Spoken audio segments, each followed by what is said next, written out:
We are live. Hey, Jamie, April, good to see you guys. Sorry, we're starting just a couple of minutes late. I had to run down and get my light. I couldn't find my smaller light, so it's a little bit off. Lighting's a little bit bright.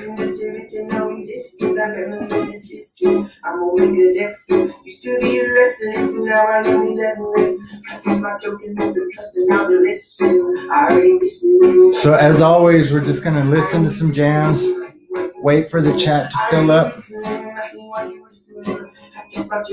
Maybe about 10 minutes. I'm going to take some time and let the chat fill up because it's going to be a really cool show.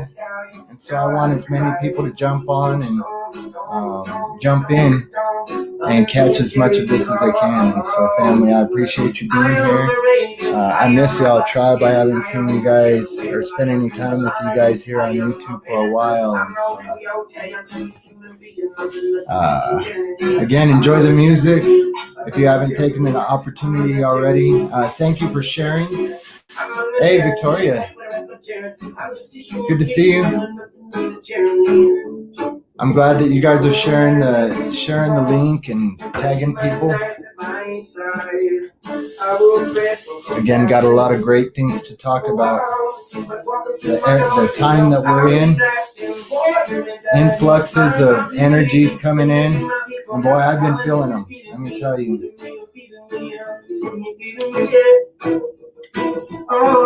Again, if this offends you, well, I'm taking my opportunity because I've been busy. My whole family's been crazy busy, and so it's been part of my healing, and I'm going to continue on with the treatments that have been working. So it's damn good to see you, Jamie.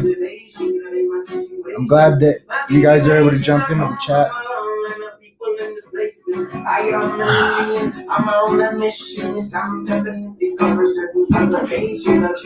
Warrior people, you rising up, warrior people? You sinking down? It's really easy to want to shrink up and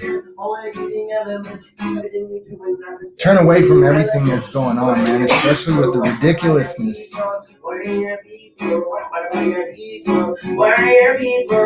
So hopefully you guys have been good through all of this.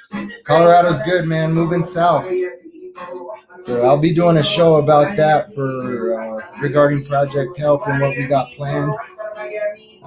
Got 60 acres down in southern Colorado. And so it's been keeping us busy with the move and with the selling of this house and paperwork for the other house, contracts for the other house. And so it's been fun. Yeah, it's been fun. It's been an experience. Let me say that. Anything that might be difficult, trying, or stretching, it's an experience for growth, baby. And that's what I've been looking at this as. Every time I want to throw my hands up and just cry out or just scream at the top of my lungs, you know, no, man. See, those are the energies that they want us to stay trapped in. Anger, separation. We can't heal. We can't heal with that. You know that we can change the past. See, people don't want to face that fact. We're going to talk about that tonight. How to change the past, how to rewrite the past. Maybe. We can. If you follow quantum physics, if you study quantum mechanics, you'll understand that you can change the past. There's a theoretic particle called a tachyon. It travels faster than the speed of light, but to the past.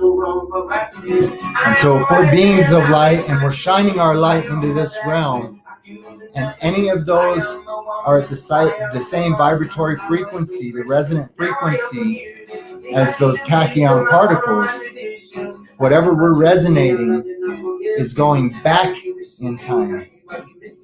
And so, again, scientifically, this has been proven. We'll talk about it when we get into the epigenetics portion.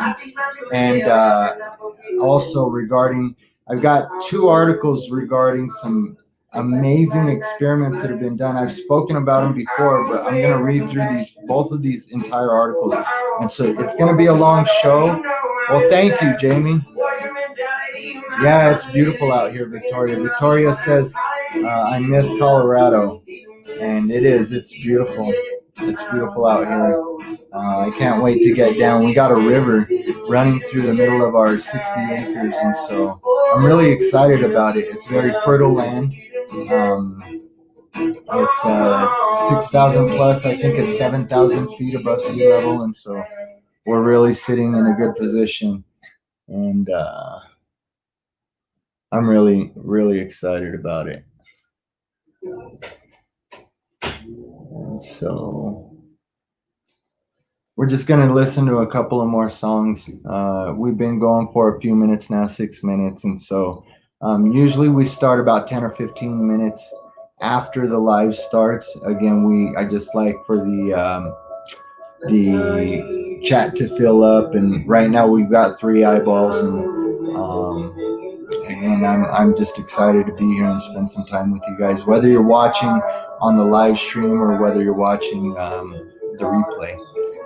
It's a great honor to share some energy with y'all. I appreciate it, Jemmy. I am feeling much healthier as well.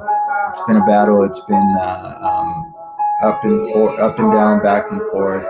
But I'm feeling really energized, really encouraged, and just super energized. I'm very excited for what's coming, for what's happening right now. Something that we don't have to wait for. So we'll talk about those influxes of energy. The curiosity would satisfy. Time-based prophecies that kept me from living. The moment I am so willing to trust the divinity of all the gods and what the hell they have planned for us. I cry for the creatures who get left behind. I'm not running on both platforms tonight. This is strictly on YouTube. And so, hey, Jim, KJ, I don't know who's watching, but I love you guys, man. I love you both. And you guys are just definitely sending waves, making waves into many, many, many different dimensions with the energy that you're putting out daily. And so I love it. I resonate. It resonates with me, I should say. And I love it. But no, I'm not running on Facebook tonight. YouTube only. So if you're on Facebook, take a minute, jump out, and I'm glad both of you guys can catch this. Jump out, share it on Facebook, share it in some of the groups. In fact, I'm going to take a minute and do that. Share my live stream to some of the groups while we're enjoying this song. I love this song. Listen to the lyrics. We're on assignment. Bodies on consignment. Return them to the circus. And what is the purpose? What is the purpose? Would you believe it? Would you believe it if you knew what you were for? And how you became so informed, bodies of info, forming such miracles. I am a miracle, made up of particles. In this existence, I'll stay persistent, and I'll make a difference, and I will have lived it. Aloha, aloha, keakua, keaku. So that right there means the breath and the life of God. Kuleana, kuleana. That's personal responsibility and accountability. Aloha.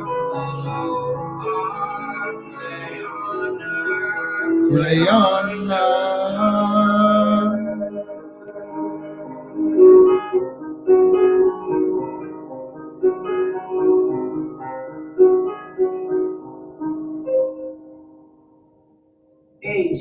How do we transcend this illusion? How you vibing, family? How you vibing?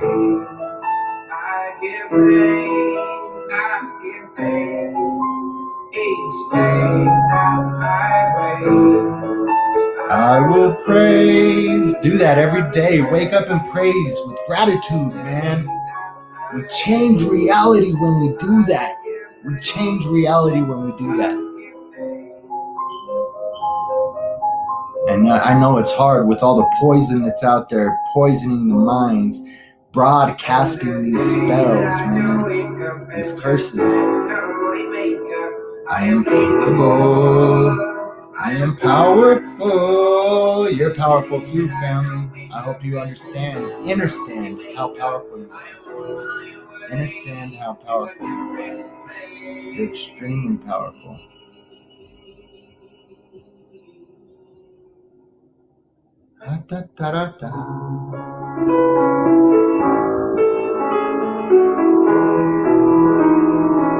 See a couple more eyeballs pop up, and so I'm glad that you guys can jump in before we actually get into the meat of things. Enjoy the rest of this song.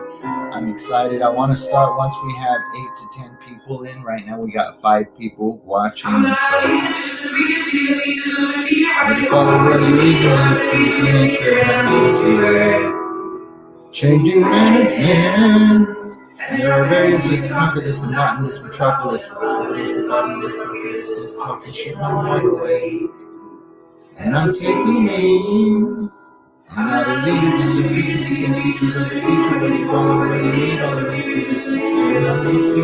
I'm into it, changing management. And there are various ways to conquer this monotonous metropolis. My stubbornness is bottomless, talking shit on my way.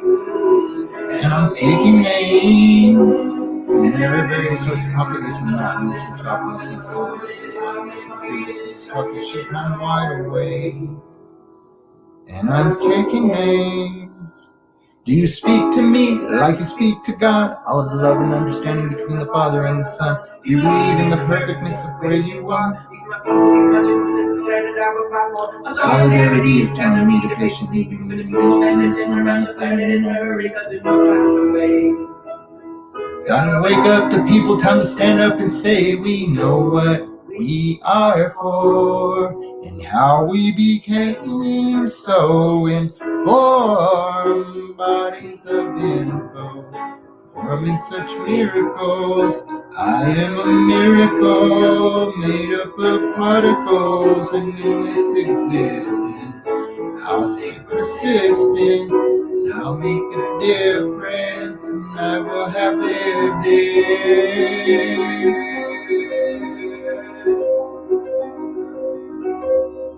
Aloha, aloha. See, there's this agenda to keep people disempowered today, because if you know how much power you have, you will be able to stop everything that is not right. Aloha, with that personal responsibility and accountability in here, within, to the depth of the soul and the spirit. We change reality. We create reality. We can rewrite the past, family, and that's what's happening right now, that people are waking up. Day that I wait, I will praise,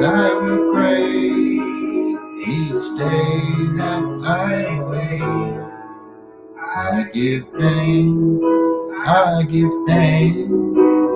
Each day that I wait, I will praise,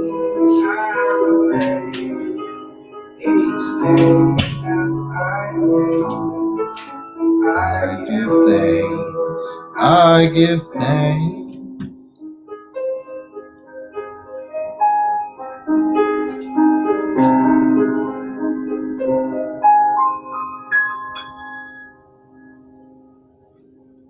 And the day that I don't wake up and transcend the holy makeup, I am capable.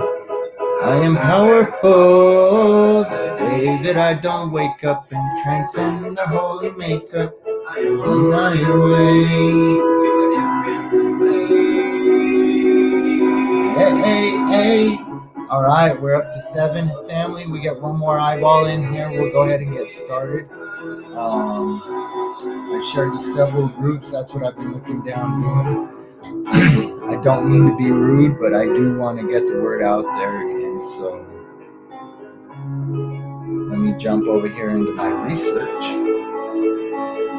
and see where we're going to start.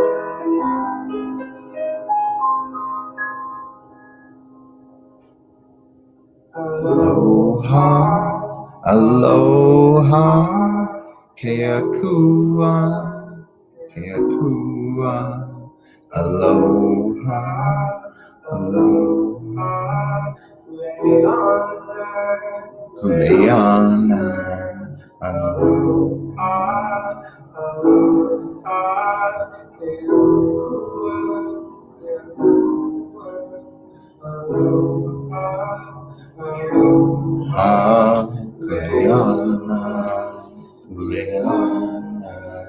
all right, we're up to 8 right now, family.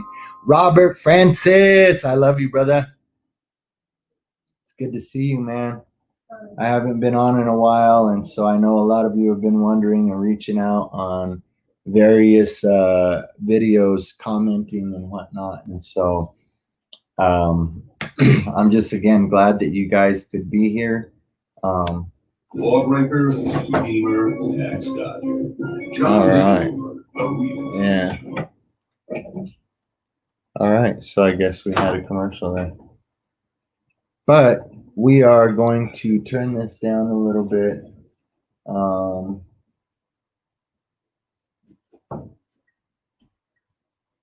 Let me just get that turned down a little bit.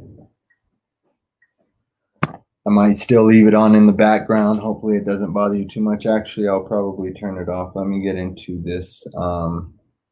And so August 8th, we got 8 people watching. So it's 8th day of the 8th month, 2020, a year of cosmic alignments. And, family, I'm feeling a lot of those influxes of energy. There's a very deep significance to a 888. And so we started at 8 o'clock, just after 8. And we've been going for 18 minutes. And so 18 minutes and 8 seconds at that moment. But so the number 8, when you flip it on its side, it represents infinity, right? And so the infinity sign we experience in cycles. And we're coming through a cycle of the center point of wisdom, of knowledge, of gnosis. And so in that right now, with the alignments that we're experiencing, we are experiencing these messages, so to speak, from God, from your higher self, from the universe, whatever you want to call it, creator, source, energy, whatever you want to call it. We're experiencing these signs. And so if you're getting this sign, the number 8, and if you're watching this video, then you are, this is a sign for you. This isn't by chance. 8 alludes to this cycle of infinity. It says in scripture that there's nothing new under the sun. And so we have to really understand that with this sign that we're seeing there's a swing towards both polarities, right? And so if you've been just experiencing life like a king, then this is a warning for you. This is an admonition, right? It means that it could be, if you've really been experiencing a deep time of prosperity, it could mean that phase is coming to an end. And it is for a lot of people. We know that with all of the things that are going on, with the agendas that are being propagated, with the just the way that society is being controlled right now, we know that a lot of people who have been prospering are going to experience a time like they've never experienced in their life, and maybe in their entire family for generations. And so again, this is going somewhere with the generational curses, generational traumas, and how to overcome those things that we've been experiencing as these energies are bringing a lot of things to the surface. You know what, family? I am going to go ahead and just shut this off. And I want to be able to monitor over here. And so give me 1 second, family. I want to be sure that we're coming through clear and that there's no issues. And so let's go ahead and get this monitor up and running. All right. Now it looks good. And 9 is a majestic number that we'll dive into in another day. You know, for now, this number 8, you got to understand. So again, so I was saying, if you're experiencing a ton of prosperity, it could mean that that time of prosperity is coming to an end, and so you would be wise to prepare for that, right?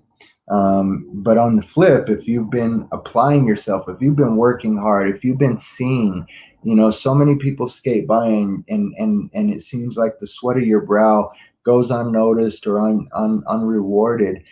Be ready for that abundance, that time of abundance, family, that time of freedom, that time of everything falling into place for you.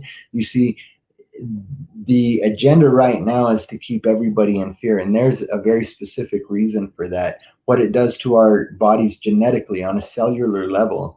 You know, I've talked about this through many videos, and so again, I know that I've had a huge influx of subscribers as well, and so if you haven't seen some of my past content, you know, I highly suggest go back and watch some of these videos, especially the ones where I'm speaking about these type of things, the quantum physics aspects of how we change reality, and just vibratory frequencies, cymatics, and just there's a lot, family, that I put out there already. But tonight we're going to kind of get an overview of a lot of what I've spoken about. And so I just want you to understand the times that we're in and why the energies and the influxes of energies, emotions, energy in motion. Energy is in motion right now because astrologically everything is starting to fall in line. And that means wisdom, that means gnosis, that means understanding on a genetic level. Okay, and so we're going to talk about how DNA carries coding, information, coded information, and that coded information can be unlocked. And so we're going to talk a lot about that as well. But be prepared for abundance, or on the flip, if you've been experiencing a ton of prosperity, be prepared. I hope that you've been prepared. You know, I've got a brother that is just talk about freaking being prepared. This guy is prepared. He's prepared. He's had a time of abundance, and I tell you what, he hasn't wasted that time on recreational distractions.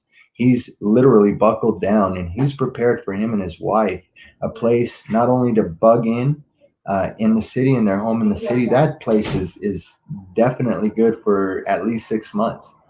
And then if things extend beyond that, he's got a place out in the boonies. I'm not going to say where because that's really nobody's business, but he's got a place out in the boonies where he's got you know, a place to hunker down and buckle down, and food stored, and I mean, he's prepared. And so that's somebody who's been wise in their time of prosperity, right? A lot of people haven't, and so it's really a difficult thing to see. But this is all things work together for the good of those who love God. And you know what? God is in us, and so everybody, even the narcissist, loves themselves on some level, right? In some shape or form. And so the way that we change those things that are out of balance is we bring ourselves in balance. And then the resonant frequencies that we're emitting actually affects those. And if you send anything to a mirror, that's going to come back at you. That's what you're going to see. And so if you're projecting hate and anger and all of these very ugly, difficult things that we've been indoctrinated to, I mean, this is justice, this is righteous, right?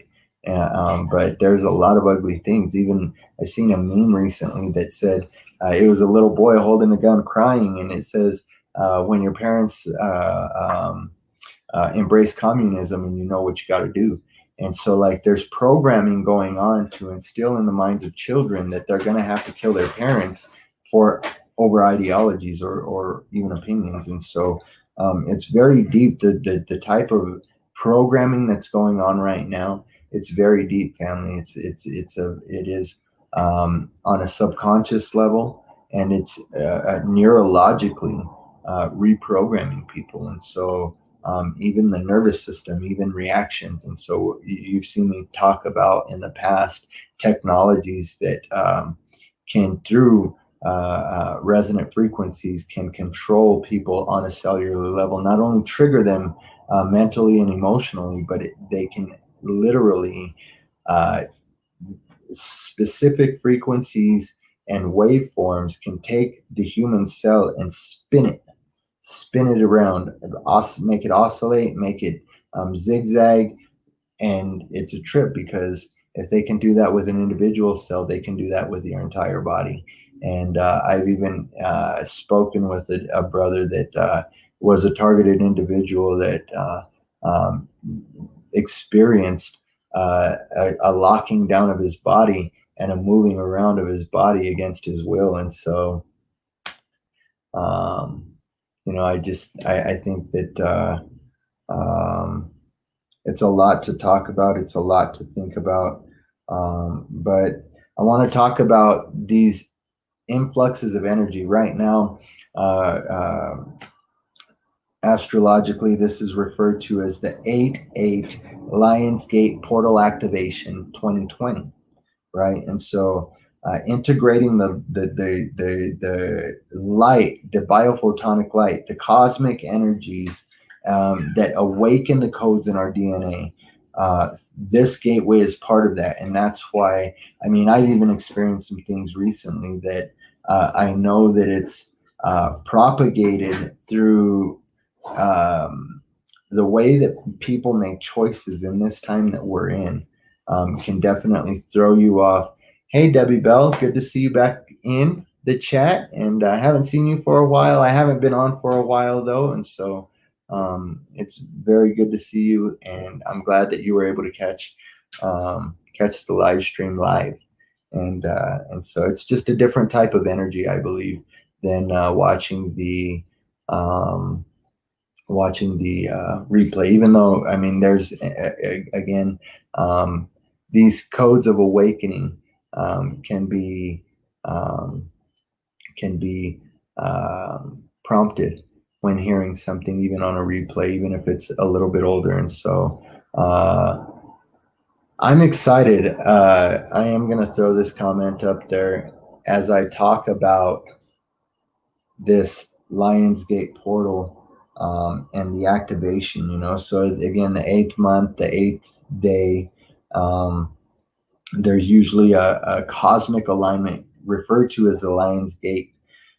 It's a time of increased energy flow from the cosmic realms between essentially the ether and the matter. And so we have matter coming from ether. And so we've had a disconnection for a period of time due to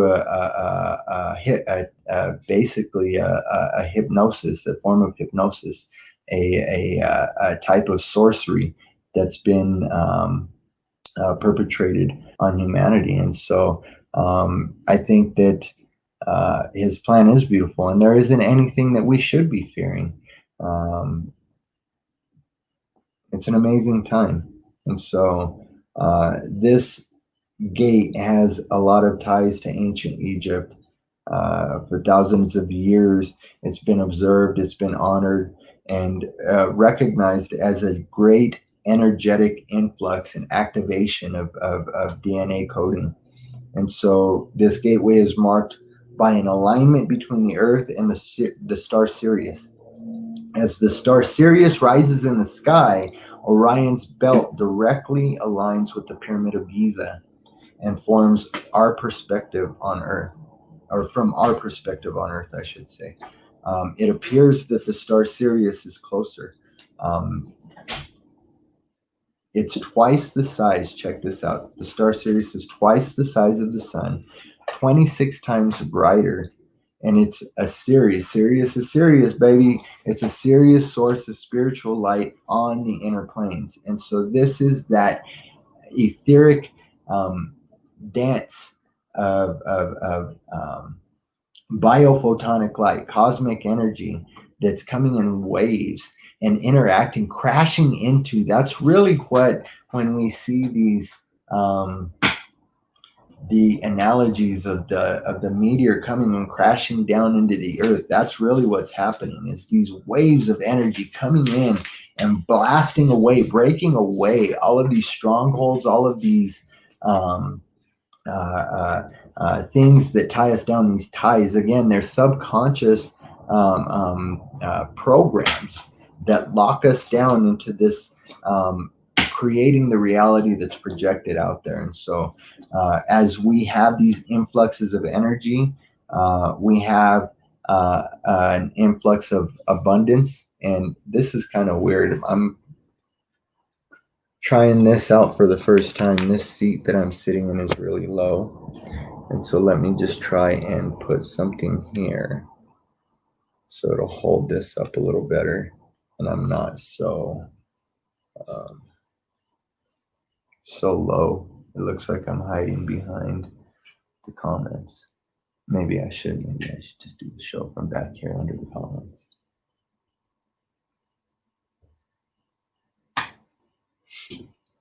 The star Sirius, it represents abundance. It represents harvest. It represents fertility.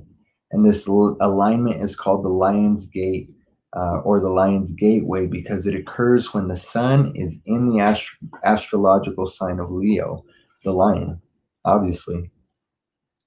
The Leo energy is a perfect stage to anchor the ascension codes that we have been given. Again, this is when Christ said that as the Spirit of truth who proceeds from the Father will come to reveal all things unto you. That's what's happening. That's what ascension codes are. That's what these genetic codes that are awakening are. It's something that we've had, family, that we've had. But through traumas and indoctrinations and dogmas, it's been forgotten. And so we're here to remember and who we are, and ascend these things, transcend these things. And in doing so, this ascension isn't us going somewhere. It's us lifting this this resonant field that we're experiencing right now. It's about lifting that into something greater, something different. And we already see it changing, family. There's no denying that. There's no denying that. And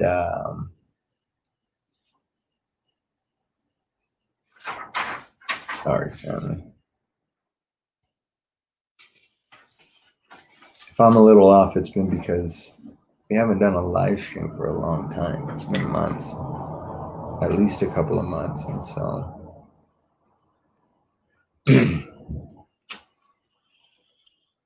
so these codes are essentially an expanding of universal consciousness on an individual level, or individual consciousness on a universal level, I should say.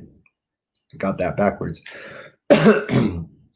So these energies of higher consciousness that are coming in waves, they're broadcast through the star Sirius and through the great central sun. And so this is the black sun. A lot of people ascribe to the hollow earth theory because of the black sun. But I want to let you know that what we're experiencing is both a flat plane and a spherical type egg model.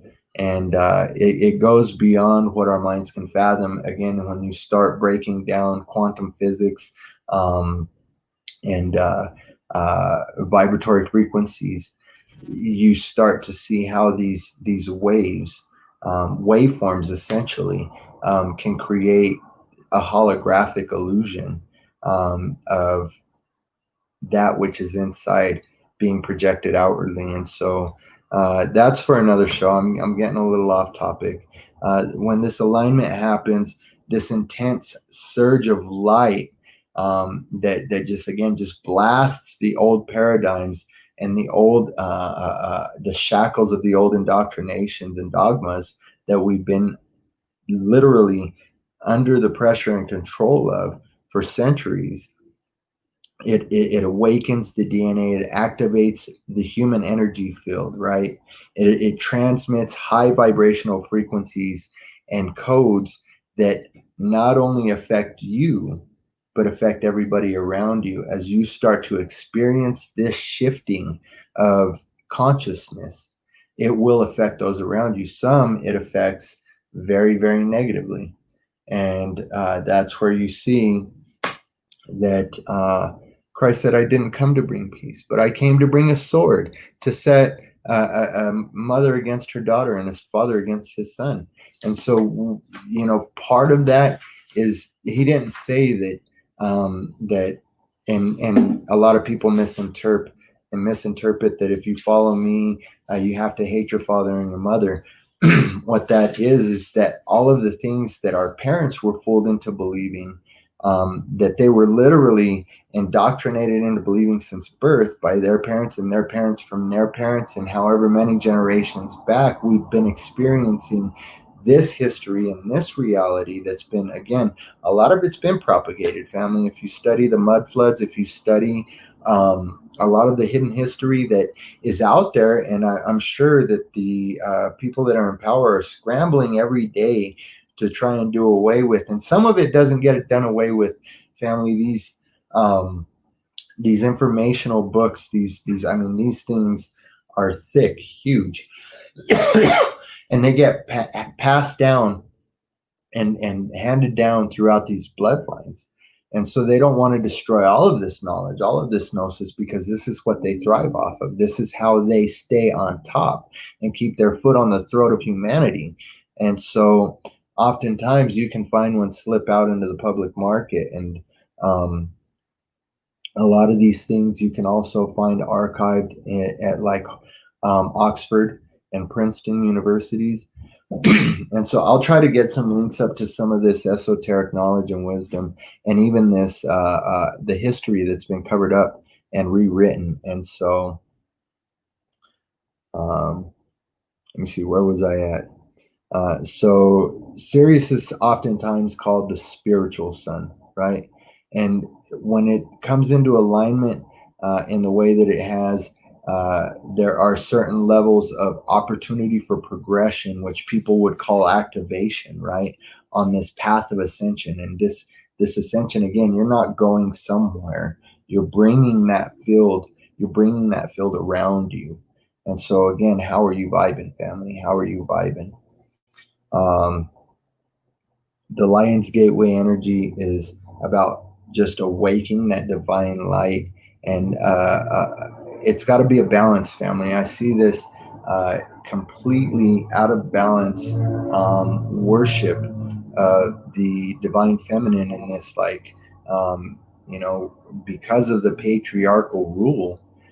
I've seen this hatred towards any masculine aspects, and especially in a lot of the spiritual circles, the enlightened circles, right? That it's about female dominance over the masculine. And here's the thing: a man comes from woman, the womb of man, right? And so this is the thing: is that we what did Pac say? We get our name from a woman, and our game from a woman. And then we blame our women and we hate our women, disgrace our women. I'm sure I screwed up the words of the lyrics, but it's one of those things where it's a vicious cycle if we start getting into one is greater than the other. And we know that as I've taken my mother in and I brought her into my home to care for her now that she's experienced some health issues in her older age. And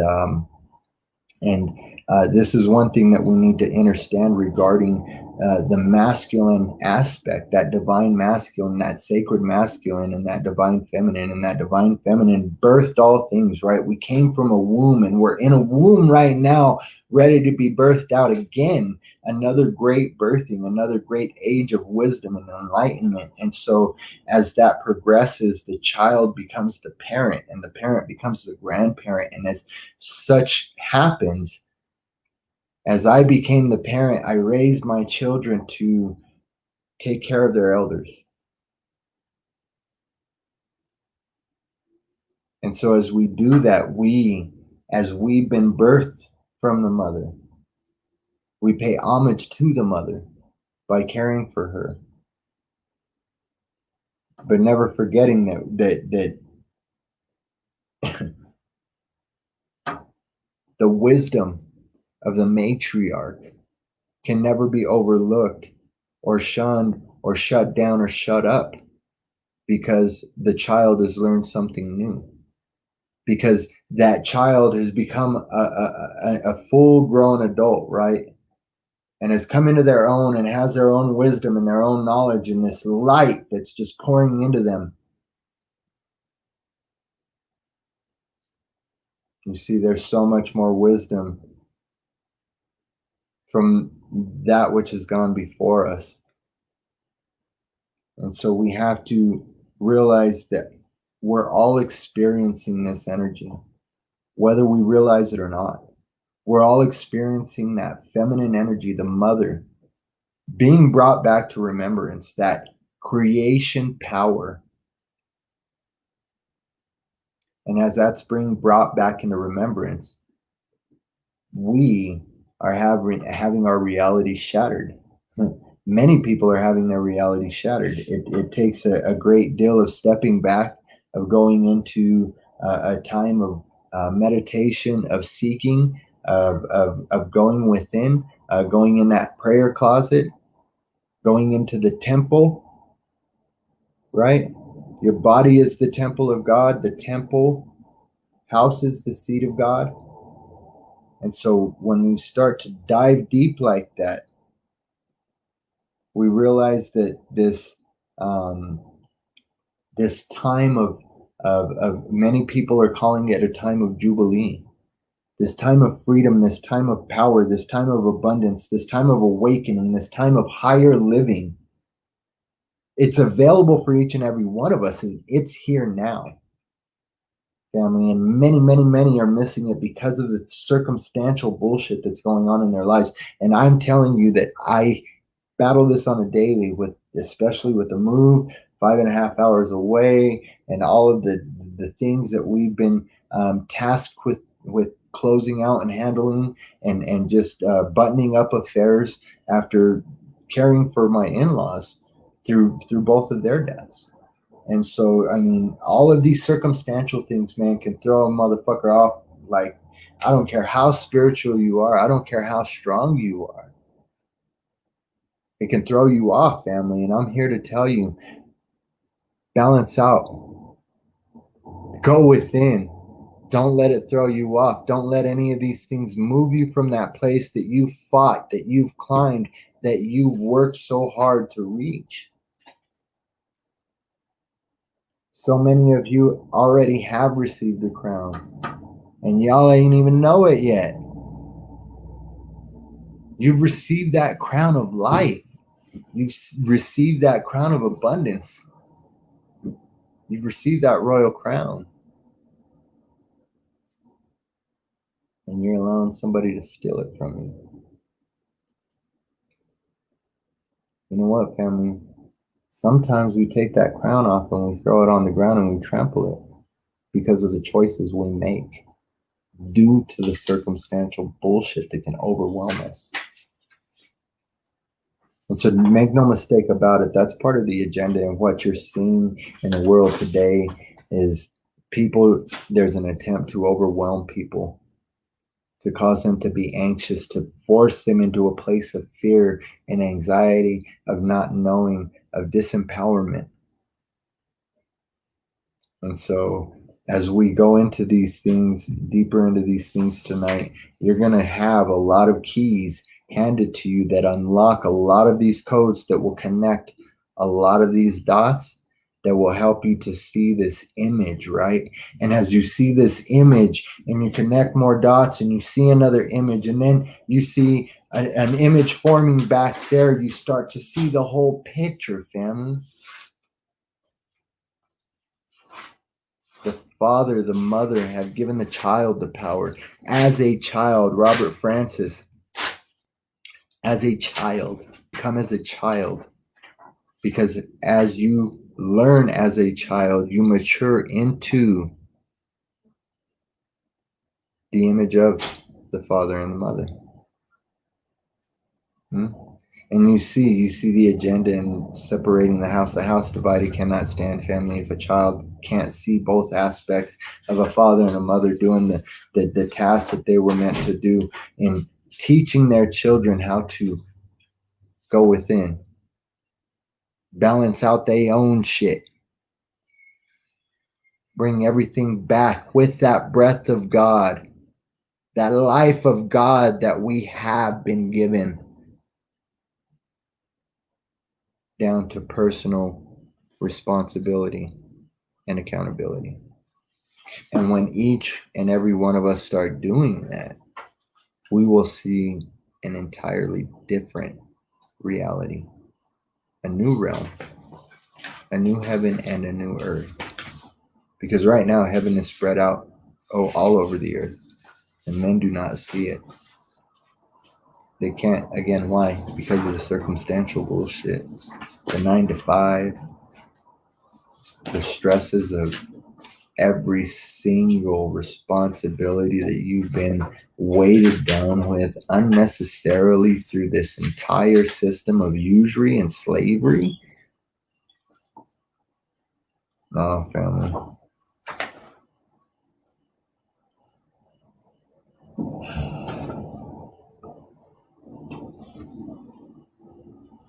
Let's see. I want to jump in and start talking about generational trauma. Yeah, I think it's just about gone and stirred up and stuff. So, we're going to talk about generational trauma. That's what we're talking about. Healing ancestral trauma. Healing ancestral trauma. Honoring our ancestors by rewriting the past. Our ancestors, man, we carry so much of our ancestors with us. Honoring the ancestors is honoring that which you've been given. You're here right now in the form that you are due to all of those that have gone before you in every shape, manner, form, color, shade of pigment, length, color of hair, culture. Because we're all a hodgepodge. We're all mixed. We're all, genetically, we're all hybrids, family.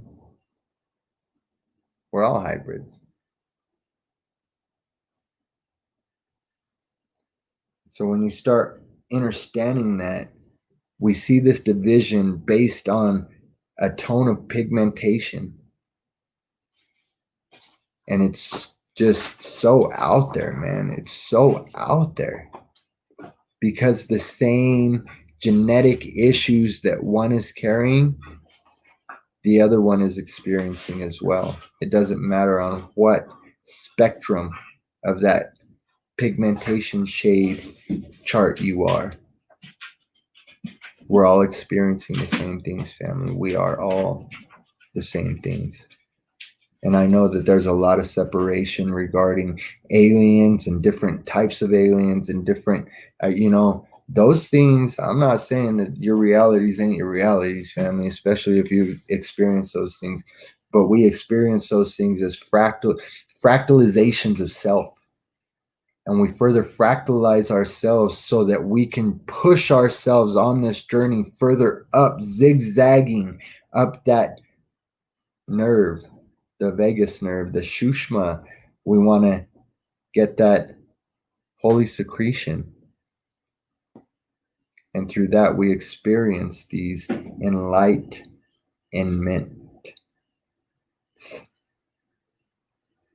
And light, in the light, in your mentality.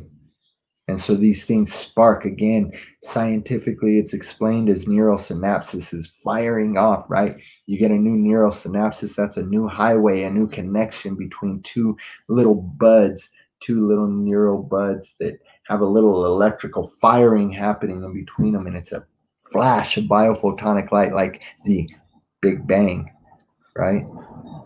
But hey, why is that so far out there? When God spoke, he created everything, right? In the beginning was the Word, and the Word was with God, and the Word was God.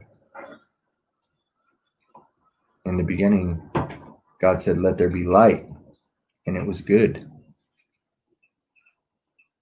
And so there's been a large attack on Lucifer, the light bearer, and the archetype of that feminine energy that brings the wisdom of a mother to a child.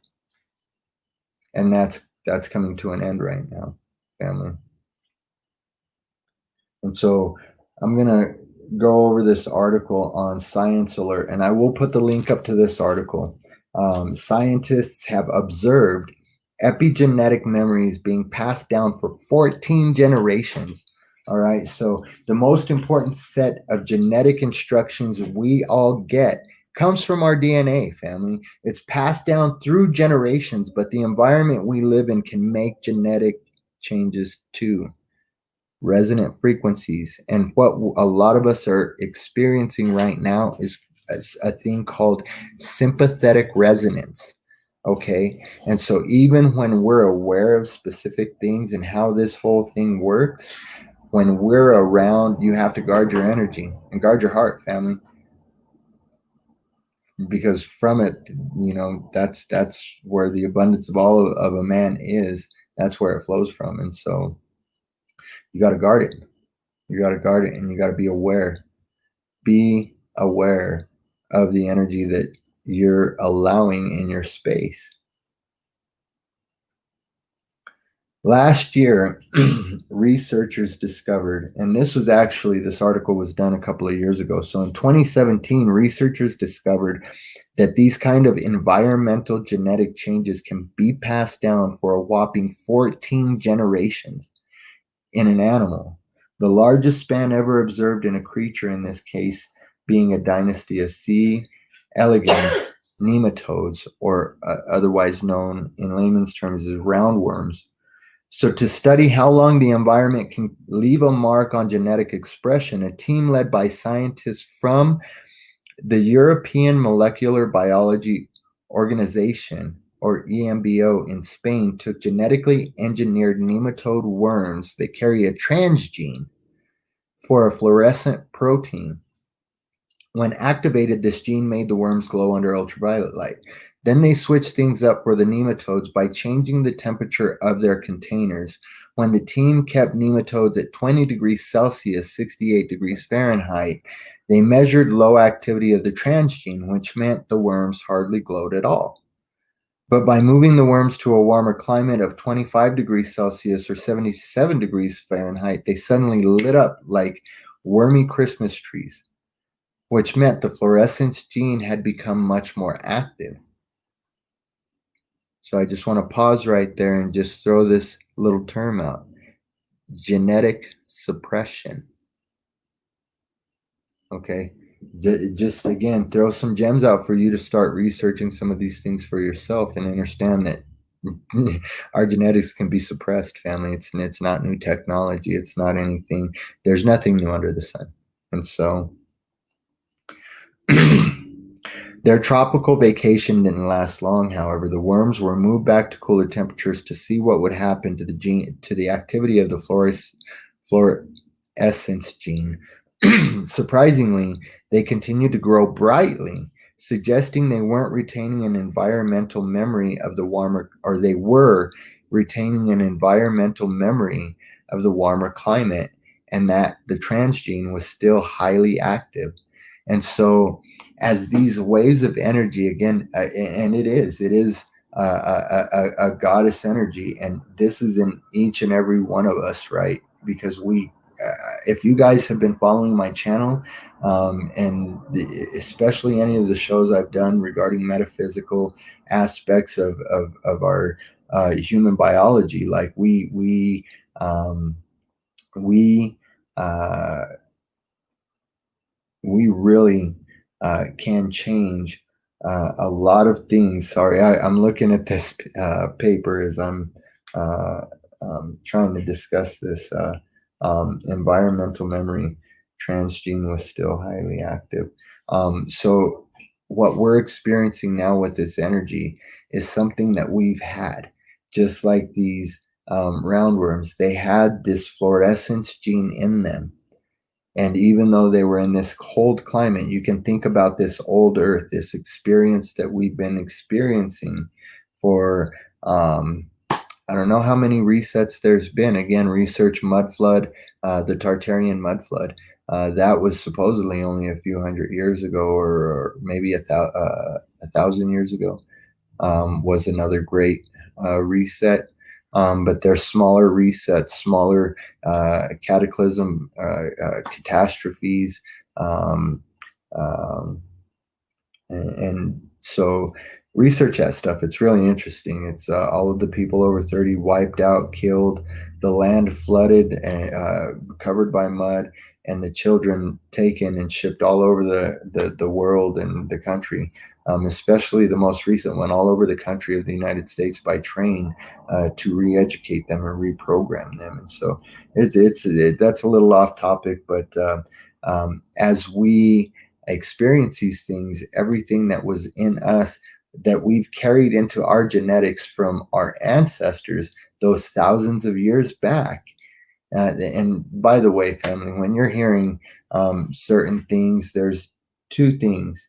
When you're hearing certain voices or leadings, or you're hearing from your higher self, or God is answering you, it is that genetic code being awakened, and your higher self, or the creator source, allowing you to see what you already have inside of you, because God is inside of you. You are the temple of God. God, throughout every culture, throughout history, it's been said that God, the Most High, the Creator, is found within man. And so there's a thing that's been cut off, and that's a coherence between the heart and the brain. And when the heart and the brain become coherent, then it sparks something in our bodies. And so, anyway, let's get back to this, because we'll talk more about the way that these things change, even on a quantum level. And so,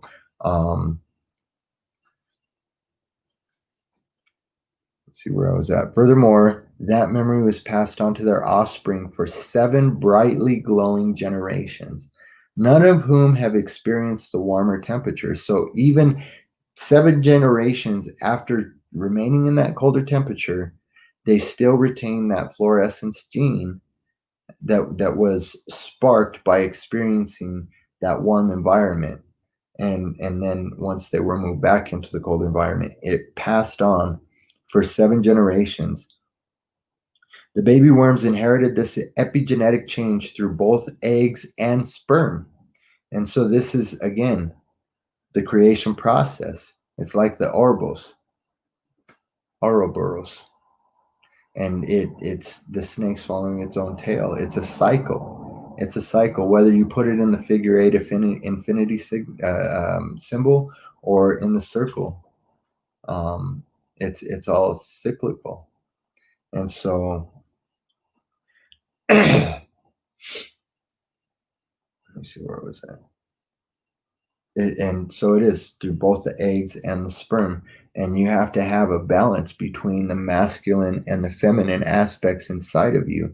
Again, you start learning about the sacred secretions and the pituitary, which is the milk, and the pineal, which is the honey.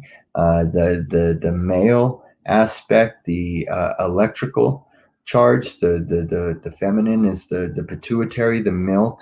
The mother, the feminine aspect, the magnetic aspect. And so we are electromagnetic beings. You can't separate the two. A lot of people are saying, and I've said it many times throughout my videos, we're electrical beings, but we're also magnetic beings. Magic is magnetics. Magnetics is magic. And that's how we've had this spell cast, because of the resonant frequencies of the electromagnetism that's been cast out, broadcast through these devices, man. And so again, we're using this technology that was again designed to be used to keep people trapped in this matrix of isolated thought form, and created propagated thought form, right? And we're breaking free of that using the technology, again, because you can exchange these resonant frequencies through broadcasts like this, through shows like this, just through exchanges, through Zoom meetings, through sharing in time and silence. We could sit here and say nothing, and there would be an exchange of energy. And so I don't take these shows lightly, family. That's why, I know I've been saying for a while that I'm going to do daily shows, but with the things that have been presented to me, I know that the information is being stored up for a time and a reason. And we'll talk about Morgellons, Fifi, and the nematodes. We'll continue on with that as well. But again, understanding the resonant frequency and the fact that we're all experiencing a sympathetic resonance, and it's almost sucking us back down into repeated behaviors that we've already overcome, that we've already broken free from. Many of us years and years ago, and these things are rising back to the surface. And so be aware of what's going on. And so back to the nematodes. The team pushed the result even further when they kept 5 generations of nematodes at 25 degrees Celsius and then banished their offspring to colder temperatures. The worms continued to have higher transgene activity for an unprecedented 14 generations. That's the longest scientists have ever observed the passing down of an environmentally induced genetic change. Usually, environmental changes to genetic expression only last a few generations. And so, man, family, if this is what they're finding out in nematodes, just for a second, imagine, right? We've been given the ability of reason, of thought. We've been given an authority to create, and we create with our words. And so let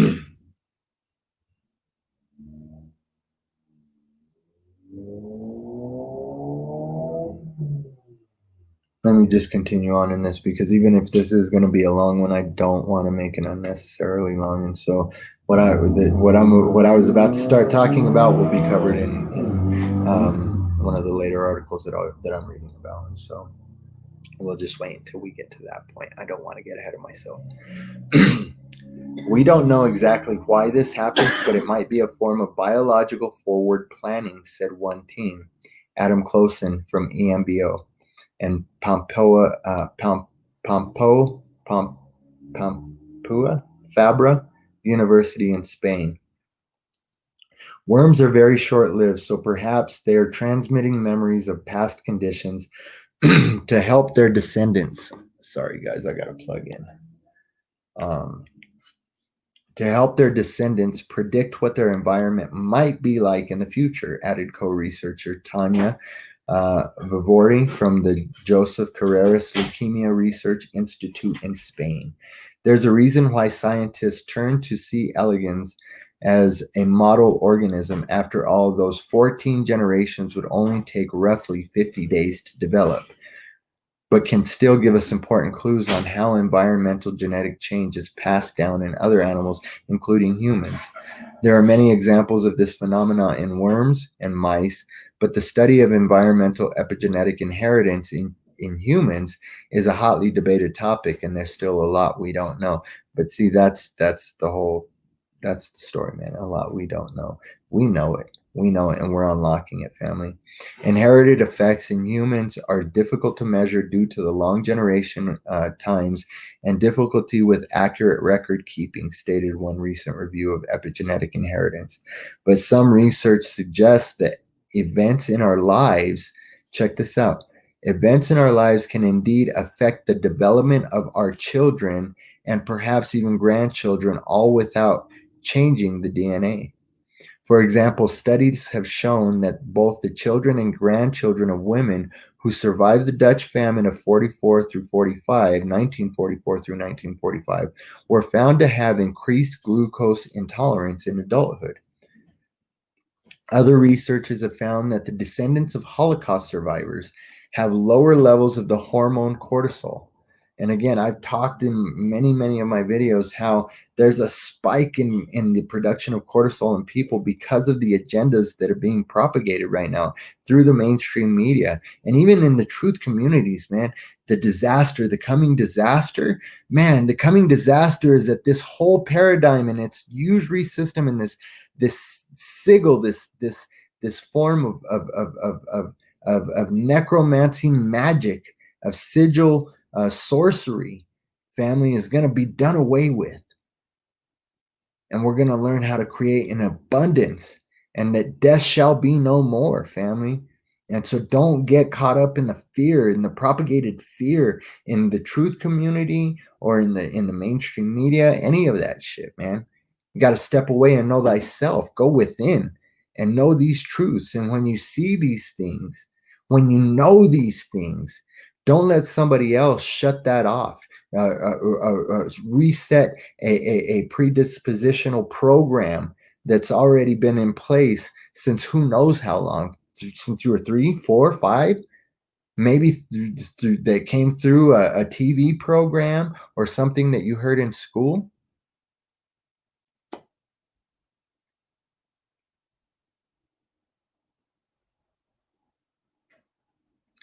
Yeah, Phoebe, I'll touch on that definitely, and I'll share a link in the description after I'm done with the live to a video that I mirrored regarding demons being parasitical entities, and I definitely had experiences, even personal experiences, people I know personally that have experienced Morgellons, and and it's not a joke. It's not a type of psychosis. It's not a type of delusionary reaction to a type of brain trauma or anything like that. Or it's just, it's not what the mainstream medical community has been putting this off to be. And so Fifi, I'm glad that you did find the channel tonight. And again, I encourage you to go back and watch a lot of the other content. I might be revamping the channel and removing some of the things that might be propagating some of the fear out there, because I want everybody to know that everything I've put out is for a reason of waking somebody up. And so I'm really going to have to visit whether or not I'm going to make some of those videos private, but definitely catch a lot of the videos where I talk about changing our reality and the quantum physics aspects of these things. And I mean, it's just really, it's a lot to go over. It's a lot to learn. But again, when you hear these truths, you know them on a genetic level. And so let's continue to push forward here. Other researchers have found that the descendants of Holocaust survivors have lower levels of the hormone cortisol, which helps your body bounce back after trauma. It can also be detrimental. It can cause cancer if there's an overproduction of cortisol. And so the 2017 study on nematodes is an important step towards understanding more about our own epigenetic inheritance, especially because it serves as a remarkable demonstration of how long-lasting these intergenerational effects may be. The findings were published in Science. And so, again, in fact, I'm going to go ahead and click on that, and I'll get the direct link from Science magazine, and I'll put both the links to this article and to the source found in Science magazine. And so I'll put both sources up. And I do, I just want to pause, man, and just, we can change the past, family. We can change the past. We can change the past. We can change realities that stretch beyond this dimension. We can change parallel realities. And again, I'm excited to jump into some of these things. And so,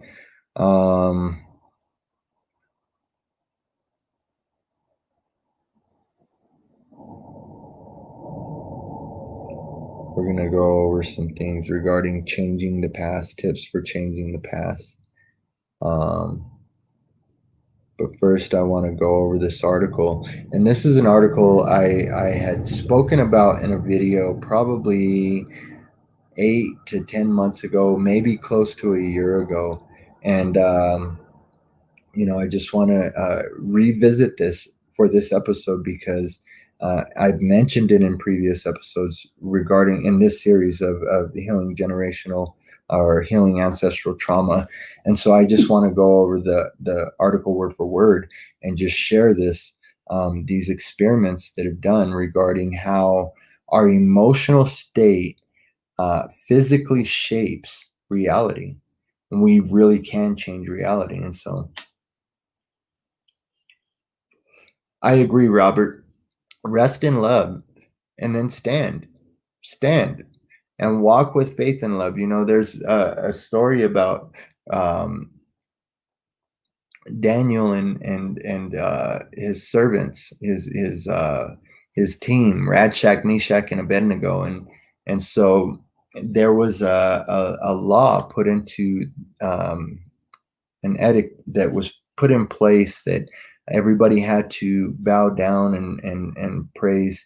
I'm not sure if it was Nebuchadnezzar at the time, but they had to praise the leader at the time. And when he refused to, he wouldn't kneel, he wouldn't bow. And so many of us need to take that stand and walk in that faith with love as the main objective, the main intention. And when we do that, when we separate from all of those things that that keep us in a specific resonant frequency, then we have a clean slate and a new canvas to create on. And that is where many magicians can get to a point. And I say magicians, I mean magi, old school sorcery, the highest level of witchcraft or sorcery. These magi can manifest things instantly. And I don't think that we've seen that kind of power for quite some time. And now that we're starting to see some of that power, it's throwing a lot of people off. And again, family, that's why we see our the reality that we view, whether you watch mainstream media or you get your news through secondary sources like YouTube and independent journalists and researchers,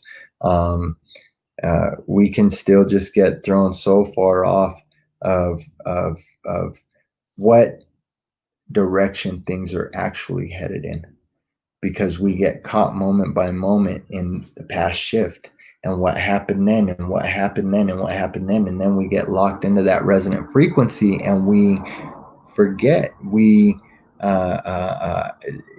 totally get taken off track, that there is a shift happening, that there is a change, that we have, we should be so grateful to be here for such a time as this. We've chosen this, family, and we've been chosen for this. That's a paradox that we'll have to do a show on. Like, you're chosen, but you also chose this. And so this study is amazing. And this is something that I think will change your life if you take the time to listen to completely through with an open heart and open ears and an open mind, allowing Source to give you a confirmation, or even just that time of being still and seeking this for yourself on that spiritual level. And so again, science is proving spirituality, and spirituality is proving science, and it's all part of that cycle.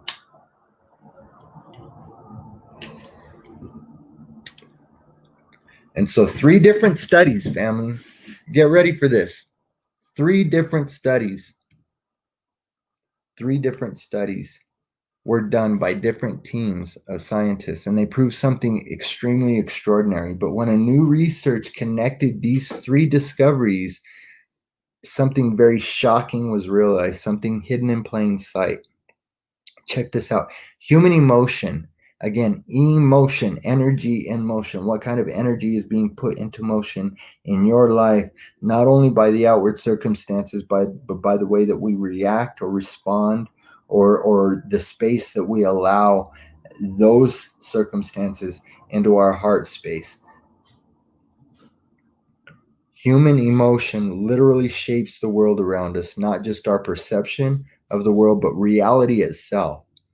So in this first experiment, human DNA was isolated in a sealed container. It was placed near a test subject. Scientists gave the donor emotional stimulus, and fascinatingly enough, the emotions affected their DNA in the other room.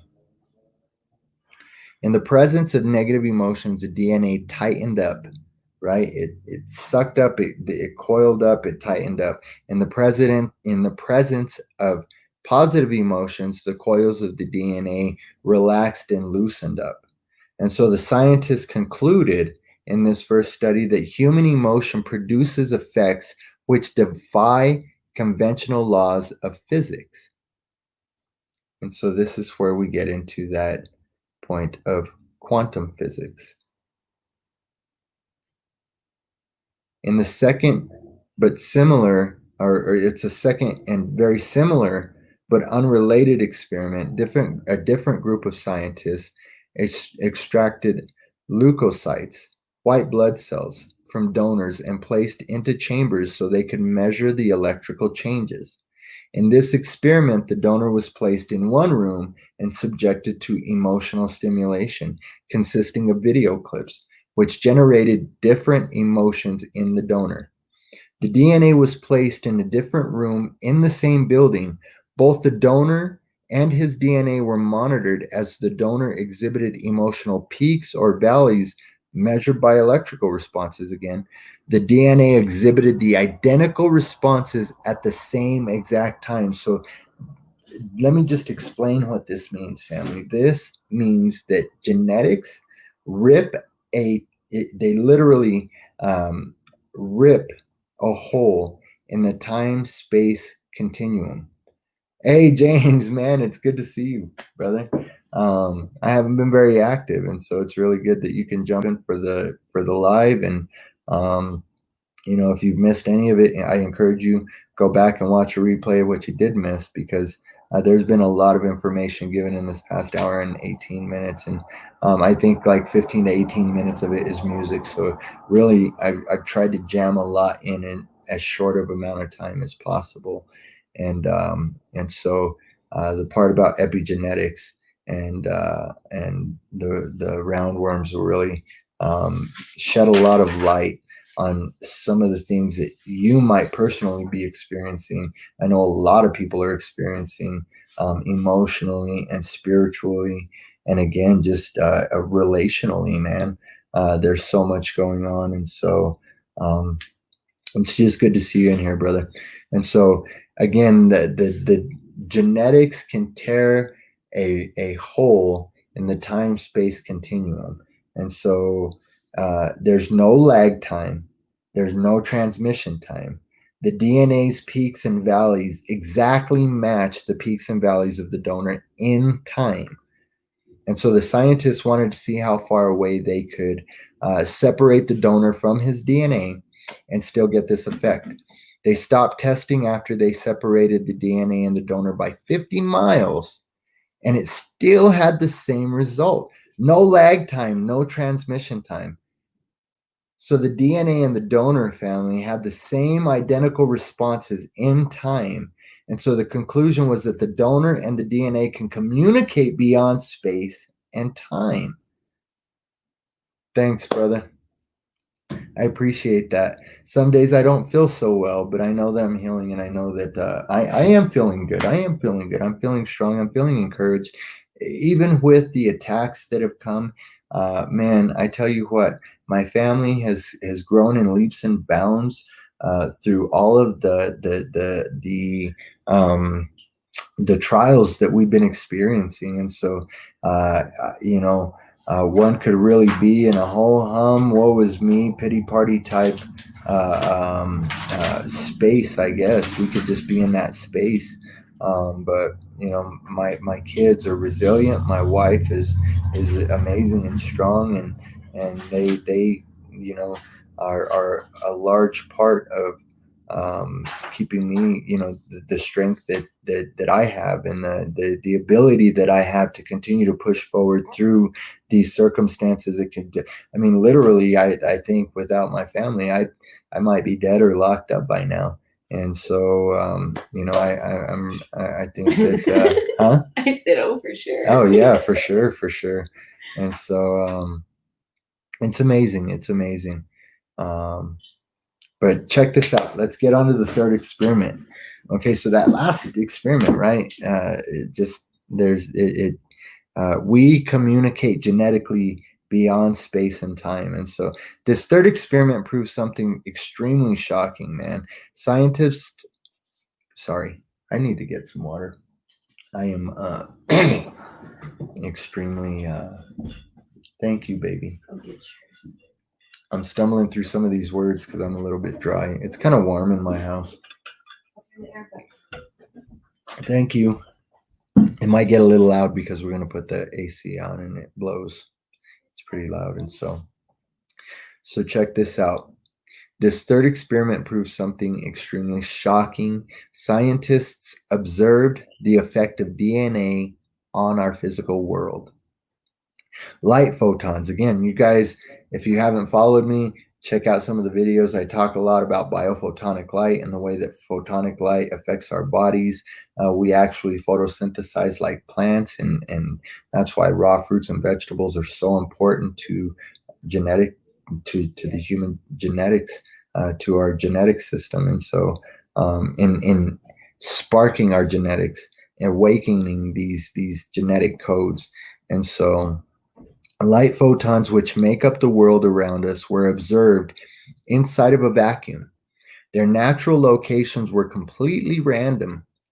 All right. Human DNA was then inserted into the vacuum with these light photons. Shockingly, the photons were no longer acting random. Check that out, family. They precisely followed the geometry of the DNA. Scientists who were studying this described the photons behaving surprisingly and counterintuitively. They went on to say that we are forced to accept the possibility of some new field of energy. They concluded that human DNA literally shaped the behavior of the light photons that make up the world around us. And so this actively is going on right now. The conclusion from this study is that human DNA literally shapes the behavior of the light photons that make up the world around us. And so when a new research was done, and all three of these claims were connected together. Again, I've spoken about connecting dots and seeing the big picture, right? And that's what I want to do with all of these various studies, and bring them together and connect these dots, family, so that you know how to just continue on and persevere in what it is that you're here to do, because we are here to do something very specific. And so and that you already know. I'm just here giving some keys and some hints. And so so when a new research was done and all three of these claims were connected, scientists were shocked. They came to a stunning realization that if our emotions affect our DNA and our DNA shape the world around us, then our emotions physically change the world around us. And not just that, we are connected to our DNA beyond space and time. We create our reality by choosing it with our feelings. Family, I needed to revisit this for myself. You know, this is just extremely telling for the times that we're in and the things that we're experiencing, family. So science has already proven some pretty mind-blowing facts about this universe that we live in. This realm is amazing, and we just got to continue to connect the dots, family. And in doing so, we can rewrite history and honor our ancestors in doing so. And so let's see.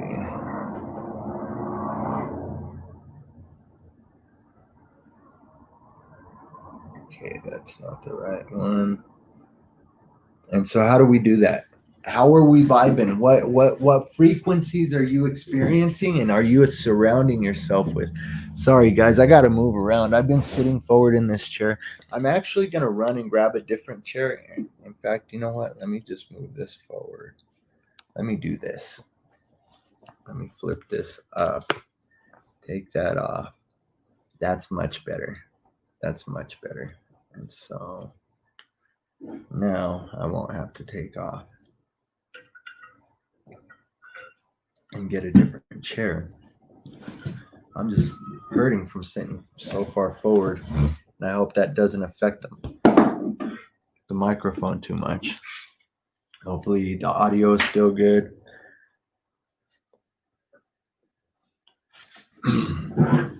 So I just want to sit back a little bit, family, because my back is hurting from sitting all up on y'all like that. And so I might still sit up all up on y'all like that, but I have to sit back for a minute. And so scientists have proven that DNA can be reprogrammed by words and by frequencies. And so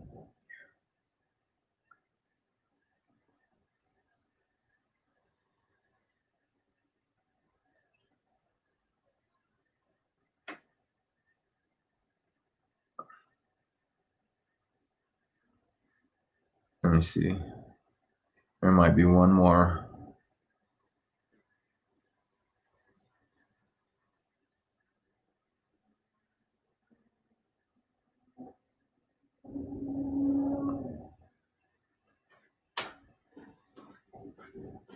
So there, I did want to touch on a blog regarding tips for changing the past.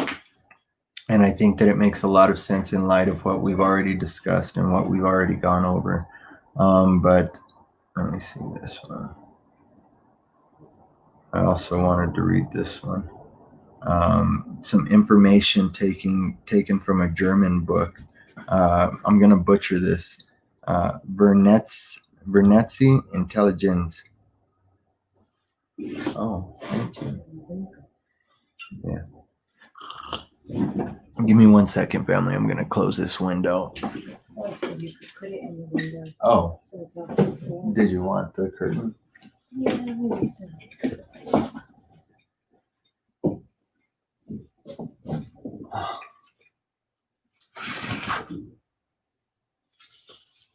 Let's get some airflow in here. All right. And so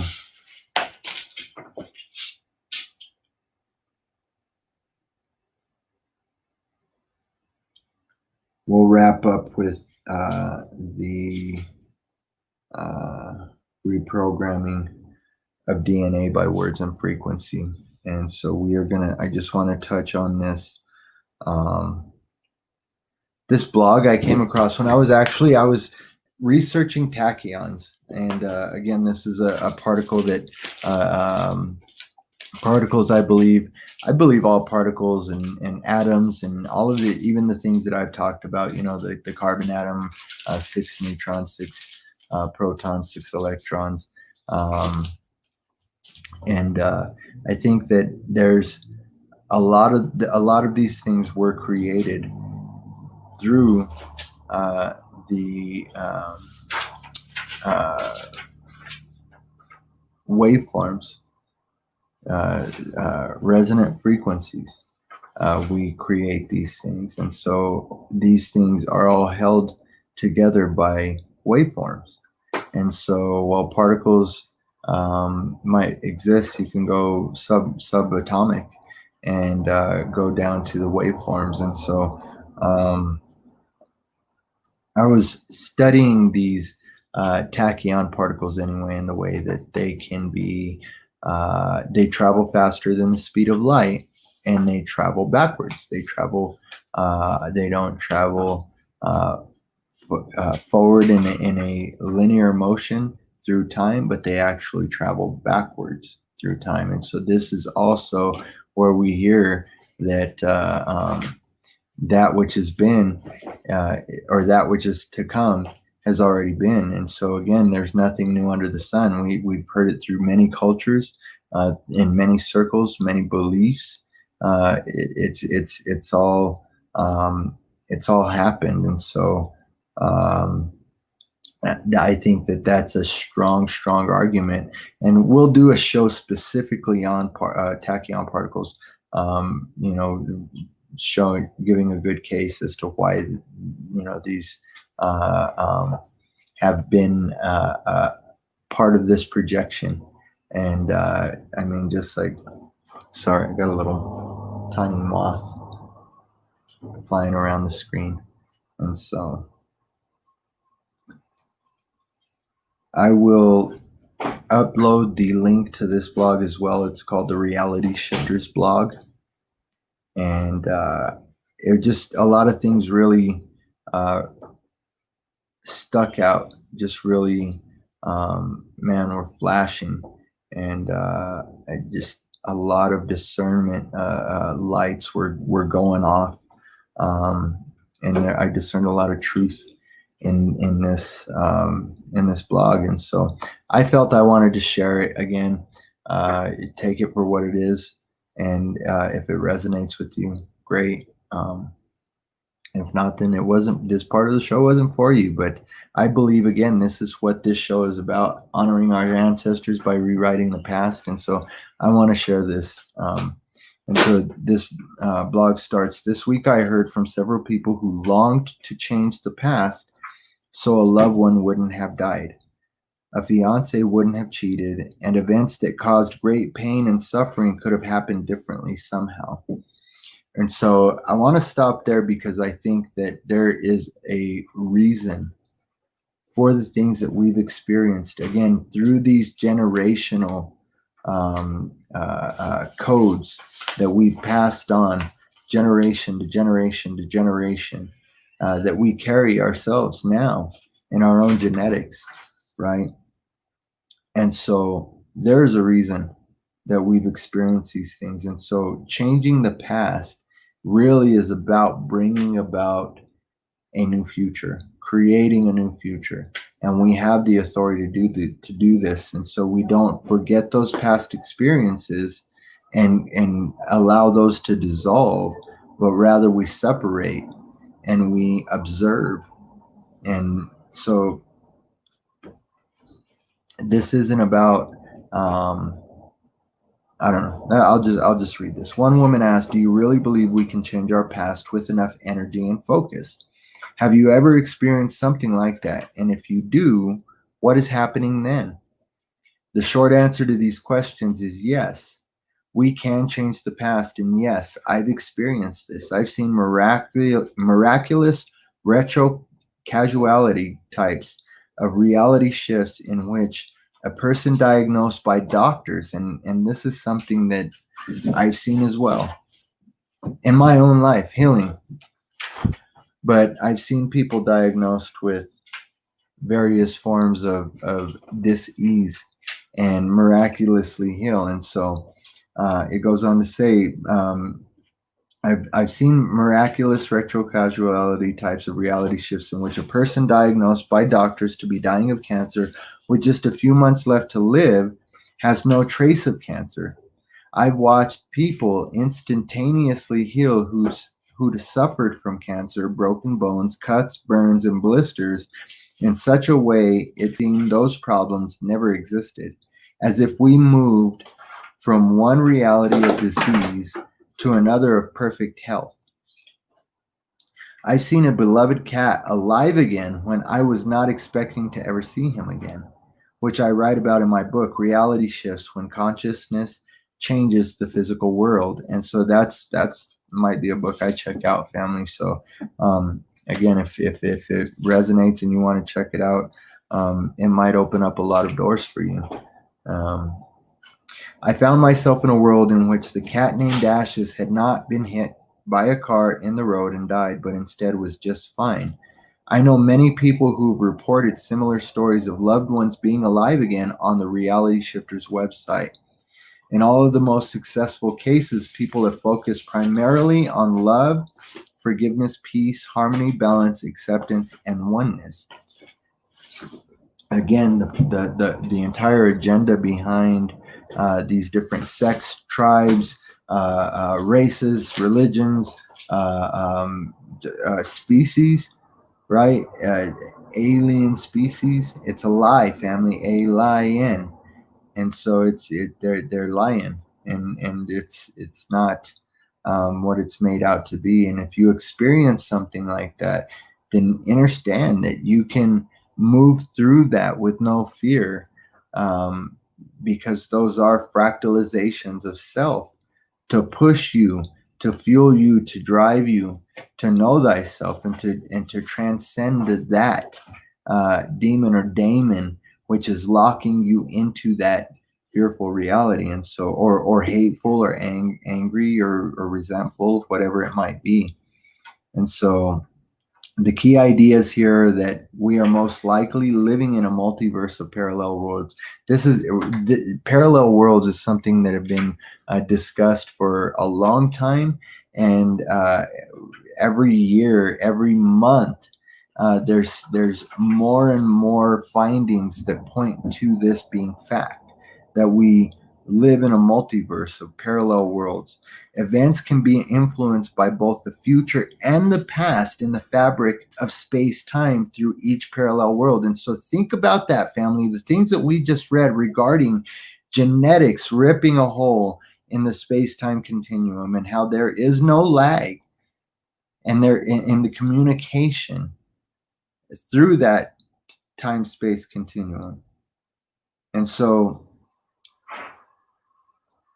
these fields are influenced by one another, and right now these fields are experiencing a time of merging to a point that when we hit a time of critical mass of quantum consciousness, there's going to be a shattering of each and every one of these realities, and there's going to be a new creation made. And some people are going to be creating hell for themselves, and some people will be bringing about that new heaven and new earth, and many people are going to be joining those fields. But I think that in that shattering and breaking of those who aren't ready for this, there's still a plan for them as well. So don't get caught up in the dogmas of every single person who doesn't do this or doesn't do that is going to be banished to a portion of a realm called hell or Sheol. Like I believe that we experience that field here, just like heaven is spread out all over the earth. I believe that space of hell, that realm of hell, that energy, that energy field that we would call hell is spread out amongst the earth as well. And so I believe that they're both here in this dualistic realm for us to experience one and the other. And so we can access other realities through meditation, prayer, and oneness consciousness with a feeling of acceptance, a view from now when the mindfulness concept of eternal now. And so you guys have heard me talk a lot about that, the eternal now. And so I I guess I feel a little bit validated that I'm not the only one who talks a lot about the eternal now and being in that space of the now, when, always. And so each and every one of us can and does change the past. This is something that's happening even unknowingly. Let's see, Robert Francis says, might as well go high frequency, love, home, everything is inside you, be loved now, always refining, always aware, always, everywhere, every, when, now. Yes, brother, I receive that. I feel that, man. I feel that on a deep level. And so on a cellular level, on a etheric level. And so each and every one of us can and does change the past, though we are seldom aware this is what is going on.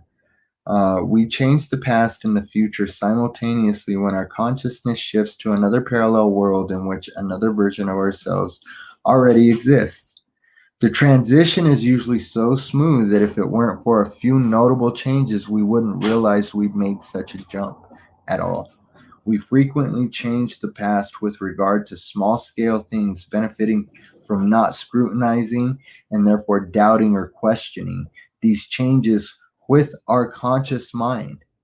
Large-scale reality shifts are possible as well, though they require we treat them as equally attainable as the smaller scale shifts and welcome them as easily into our lives. And so shifting realities as easily as shifting gears in a car.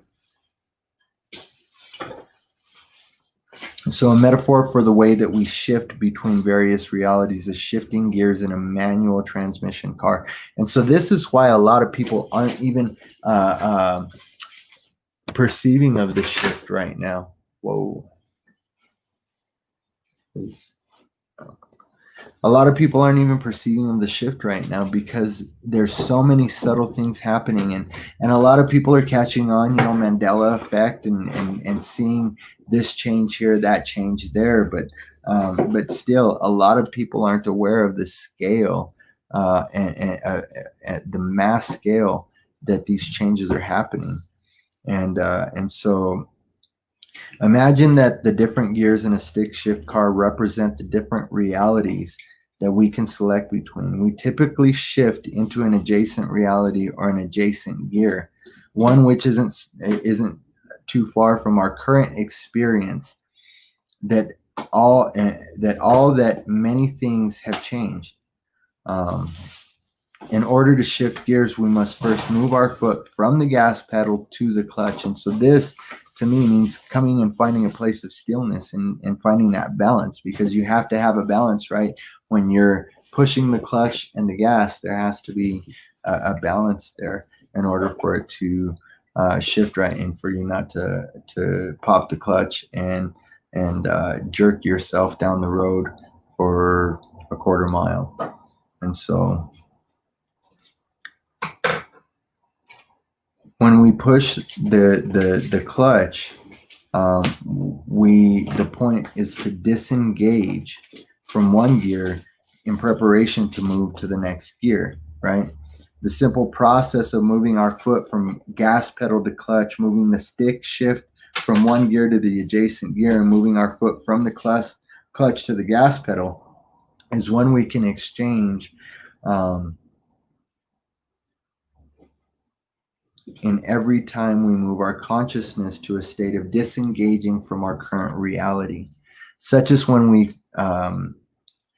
feel when we daydream, whether we're daydreaming or even dreaming. If you're lucid dreaming, when you're meditating or praying in that time of seeking, it's that's how we disengage, right? And that's why, again, many people don't really understand what they're doing when they do some of these rituals, which is ritualistic magic. And so when you're doing it with a lack of knowledge and a lack of understanding, it can be dangerous, family, especially when you don't even understand the words that you're saying. And so it's good to become aware of these things. And so we come out of such states of oneness consciousness moving forward again, almost as if nothing has changed, yet actually with the ability to switch gears into a completely different reality than the one we've just left. But see, acceptance is the key to shifting reality. There's so much that the mind fights against, right? It's just constantly going, and that's the left analytical mind. You don't want to get completely disconnected, disengaged. That's one of the things that happened, is we were disconnected, and not only are we shoved into the left brain of ideology and analytical thinking, but if you're separated and locked into the right brain of creativity and of that other dimensional realms, right? Like that's what the right brain is your connection to these what many would call mythical or fairy tale realms, and that if you're completely disconnected in that realm, then you're in a dream state. And that's, humanity's been in a dream state for a long time due to these genetically passed ancestral traumas, these generational traumas that are passed through the genetics. And so but it's breaking now as they were put into the light. Those nematodes were put into the light, right? And then they carried that fluorescence gene, even though they were subjected to a colder temperature again. And then generations later, their offspring were subjected to an even colder and darker environment. They never lost that shine. And so we're coming into that time where we're being subjected to that shine, that light, that biophotonic energy that's coming in waves and changing and activating us genetically on a cellular level. And so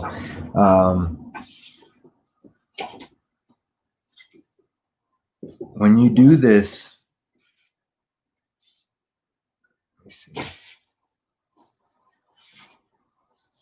So the acceptance that the acceptance that these things can be changed, and it comes down to a personal responsibility, can really turn a lot of people off. And so acceptance is key. If you think of parallel worlds of possible realities as in gears in a car, and you realize that the only way to change between physical realities between gears is to move an energetic state of all possibility by taking your foot off of the gas pedal and placing it on the clutch to allow the gears to disengage, to allow yourself all that is between all realities, then you can see how important it is to reach a state of neutral emotional detachment. And so that is part of what Christ said, to take that narrow path, to take the middle way, right? Don't get out there in la la land in the right brain, and don't get locked into the left brain of trying to figure everything out and have an answer for everything, because you already have the answers. You are the answer, family. You are the answer. And so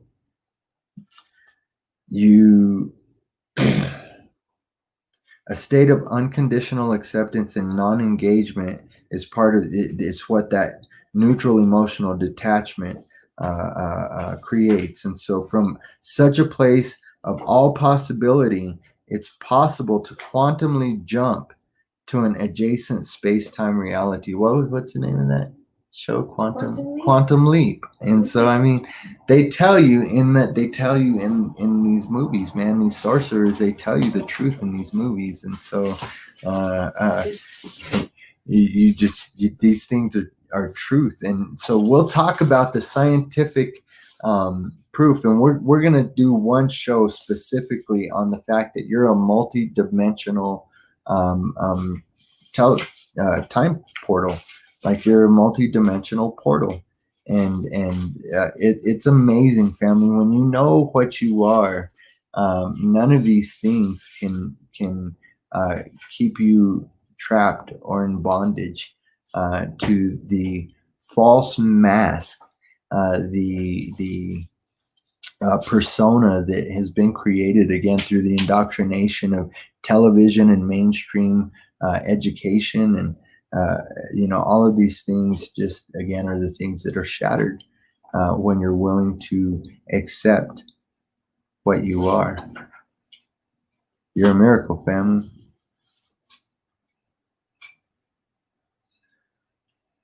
And so, from such a place of all possibility, it's possible to quantum jump to an adjacent space-time reality. But results in changing the past come when we can emotionally detach sufficiently to a place that is non-judgmental, accepting, and full of love, and free from a sense of how things should be. I mean, that's one of the things that traps me so much, and it affects my relationships with my kids, because this is how it should be. I mean, I broke free of that programming so freaking long ago, and I catch myself like I'm in this emotional state because of some again pre-imposed disposition that this is how it should be. This is how it should be, or this is how it would be, right? Could have been. It's just like the watched pots. They're hard to catch starting to boil. So too are past events, challenging to influence when we are charged up with strong feelings.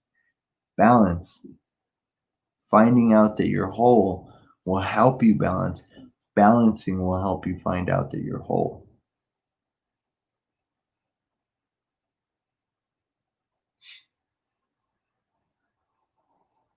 When we can detach sufficiently to a place that is non-judgmental, accepting, and full of love, and free from a sense of how things. Okay, so I just wrote the watched pots starting to boil. The more charged the emotions remain, the harder it is for people to successfully switch realities and change the past. Since emotions are a lot like keys that unlock certain doors or realities, and often they also hold us in particular realities. So it's something that I've been saying for a long time, keeping us involved in situations and experiences that match the way we feel, even if those feelings are unpleasant. To get a past we like better, we need to change the way we feel, all the way down to our subconscious gut feelings. And so we've talked a lot about the neural lining around your stomach and the heart-brain coherency, and the way that you can reprogram neural synapses, which literally changes you physically. And so this can be done on an extreme level.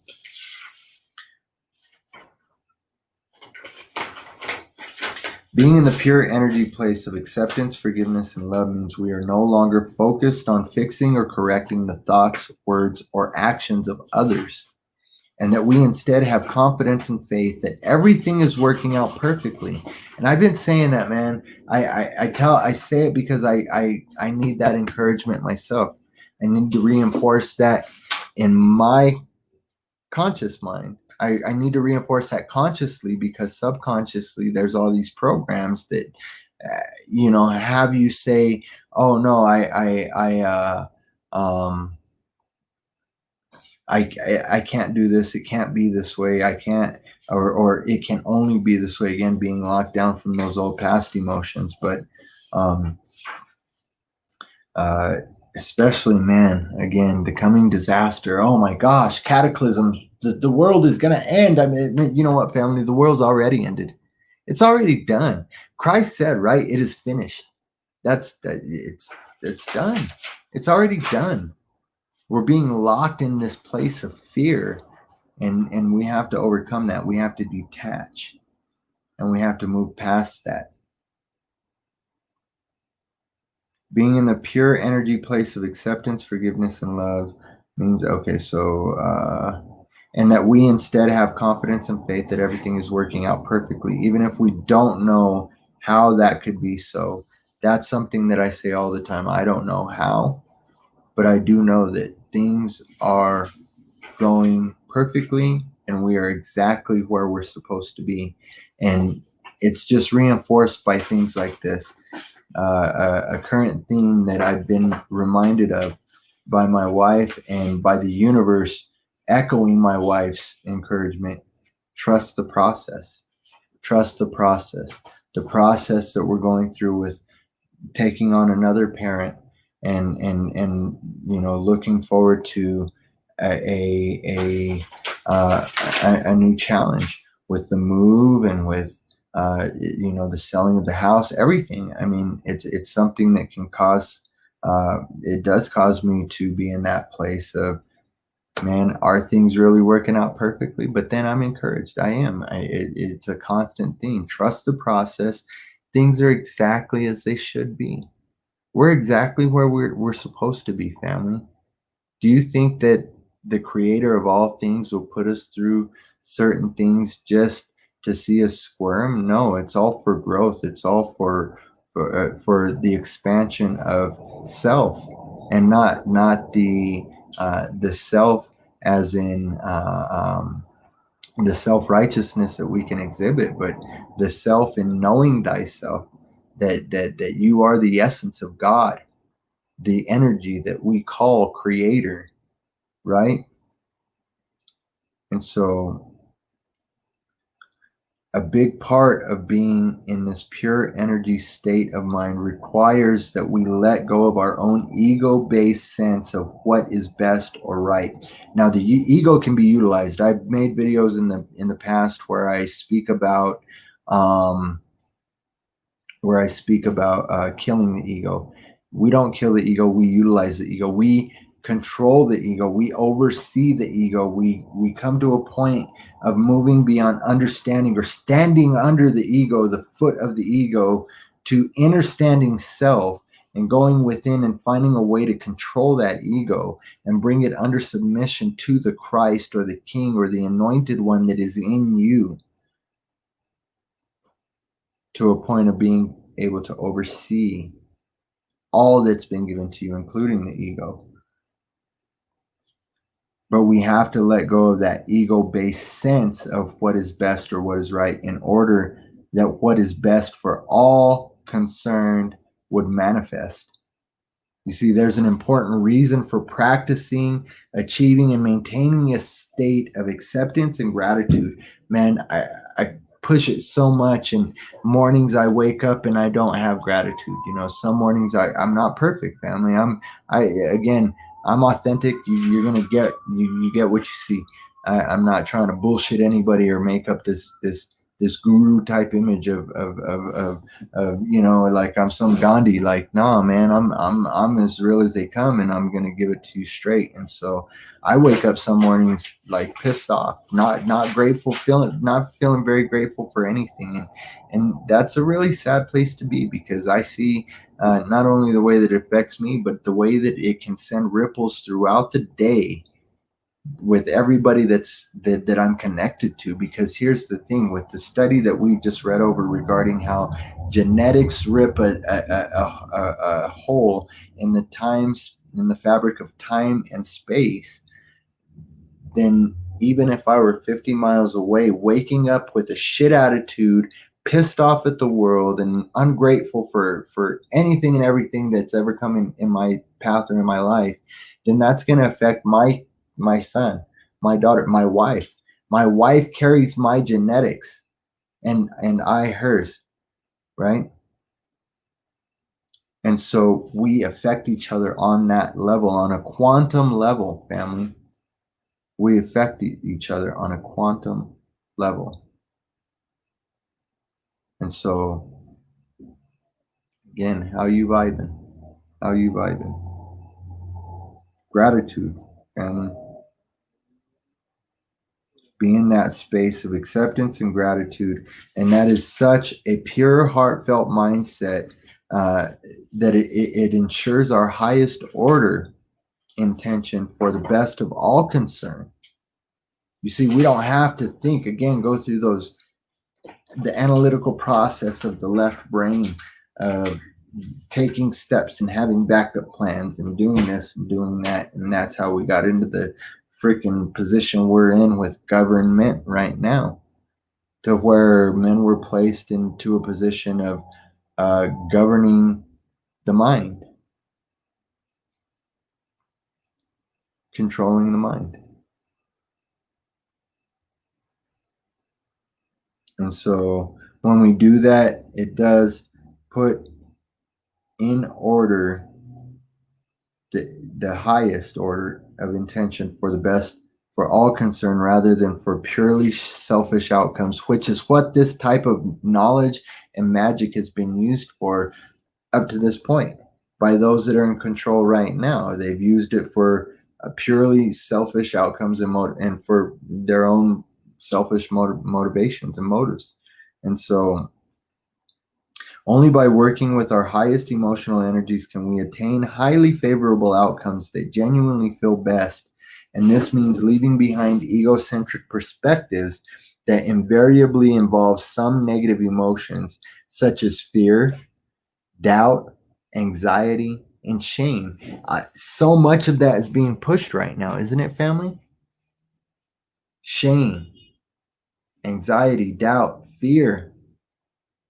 For this reason, Tibetan monks who walk through walls and do other amazing things emphasize the importance of not fixating on ego-desired outcomes, but rather on spiritual growth. And I can tell you, family, that's when I find just tremendous increases in the things that I know and learn and experience, is when I get to a point where I just got to know the truth, God. I just got to know. I'm tired of all of the debates and the arguments and all of these different points. A lot of times, the people that are arguing against each other, the information they have, when looked at from a clear view and a wide overview of factual information in their jargon, it's actually, again, proves a lot of the other of the opposition true. And so, family, they're playing a mind game here, and we can't look for anything selfishly.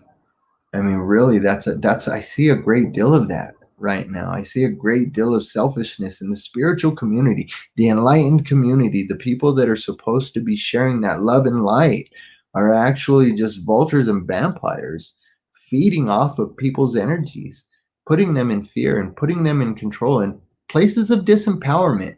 I'll never tell you, family, that you need to come here in order to get the lowdown on what's happening with the ascension. No, family, you know that. You already know that. It's in your genetics. It's in your DNA. And what you have to do to unlock that is to move out of those spaces of fear and shame and all of these other things that are being doubts and anxieties. They're all being propagated and perpetuated on a massive scale right now for this very reason, to keep people in the dark, to keep people from being enlightened. And so,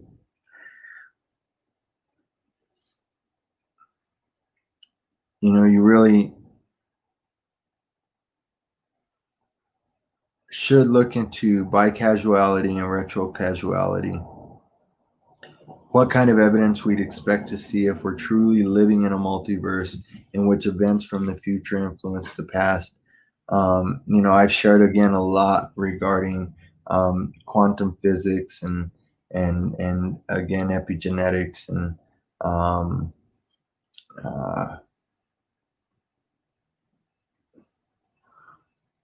one of the other things that I've touched on in the past videos has a lot to do with how epigenetics and quantum physics affects neuroscience and so the human neurological system. And so again, vibratory frequencies and the things that we feel, think, and allow in our space even will affect the things that we feel and think, which affect our reality down to the base core of things. And so once we start on a path of mindfulness, oneness, consciousness, you'll be making a huge difference in this world.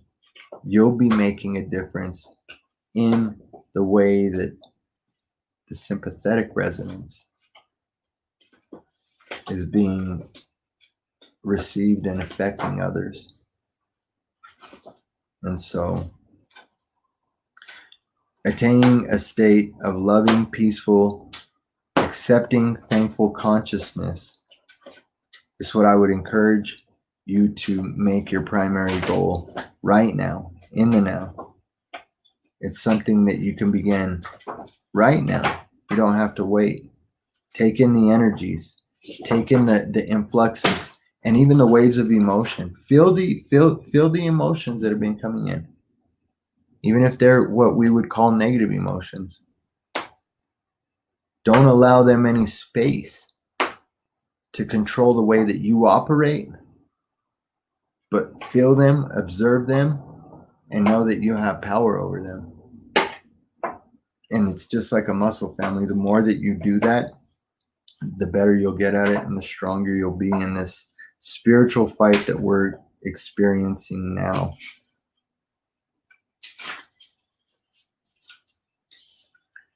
Two hours, 6 minutes. We got a little bit more to talk about regarding the fact that scientists have proven DNA can be reprogrammed by words and frequencies. And so again, I've talked a lot about cymatics. And here's the thing, family. In a lot of my videos, I've talked about etymology, right? And so cymatics is another way of saying quantum. And so again, don't take my word for it. Research it, check it out if you want. But that's what that word means. Cymatics is quantum, and so things quantumly change through cymatics, through vibratory frequencies. And so what are those words? Words in the beginning is a word. That's a vibratory frequency, right? That's what these sounds and tones that are coming out of my mouth that you're hearing are right now. And so just being here and listening to this, sharing in this energy, and knowing that we're all connected energetically and even genetically, it's just mind-blowing. But it's changing you. It's changing you physically by being here and listening to this. And so just soak it up like a sponge, family. The human DNA is a biological internet and superior in many aspects to the artificial one. And some of these things that I read that, freaking very intelligent, educated, mind-blowing people talk about and have discovered, it blows me away that as somebody that's got a 9th grade education, I've seen these things, I've known these things, and I've experienced these things, and even spoken about these things. That we're afraid of AI, but we're far superior to AI. We are the original AI. We're the fragmented intelligence. We're the FI. We're the fragmented intelligence of source, but we have that the entirety of the gnosis, of the knowledge, of the wisdom of source, encapsulated in that fragmentation. And so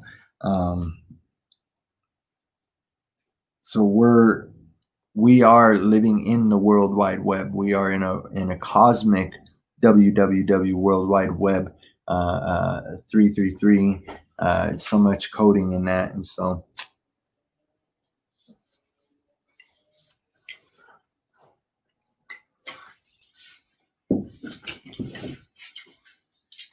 I got to sit back for a second, Bella.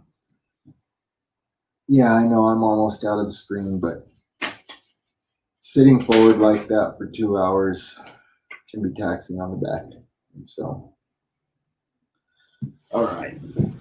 Russian scientific research directly or indirectly explains phenomena such as clairvoyance, intuition, spontaneous and remote acts of healing, self-healing, affirmation techniques, unusual light and auras around people, namely spiritual masters, mind's influence on weather patterns, and much more.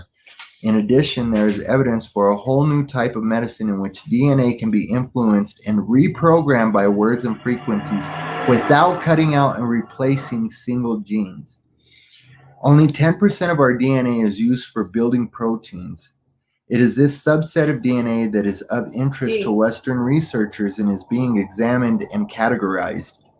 The other 90 are considered junk DNA. The Russian researchers, however,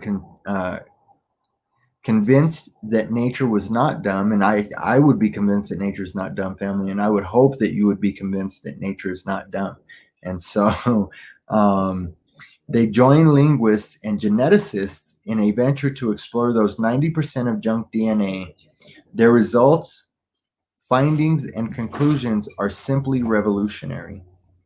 According to them, our DNA is not only responsible for the construction of our body, but also serves as data storage and in communication. The Russian linguists found that the genetic code, especially in the apparently useless 90%, follows the same rules as all of our human languages. To this end, they compared the rules of syntax, the way in which words are put together to form phrases and sentences, semantics, the study of meaning in language forms, and the basic rules of grammar. And so just 1 second there, I just want to share how these things can bring about a new heaven and a new earth. We are the only beings on earth that are capable of lying. Animals don't lie. Other sentient beings cannot lie. This is because we use words and language, thinking about what I just read, okay? And so these words and languages are programmed into us since birth, which enable us to lie. Animals, on the other hand, communicate in their own primordial state using telepathy, where lying does not exist. This is a natural human ability which has been widely forgotten. As consciousness rises, as these influxes of energy and these waves of biophotonic light come in, not only from our solar sun, the soul, but from the Sirius sun, the star, the third state sun, and from the central sun, the black sun,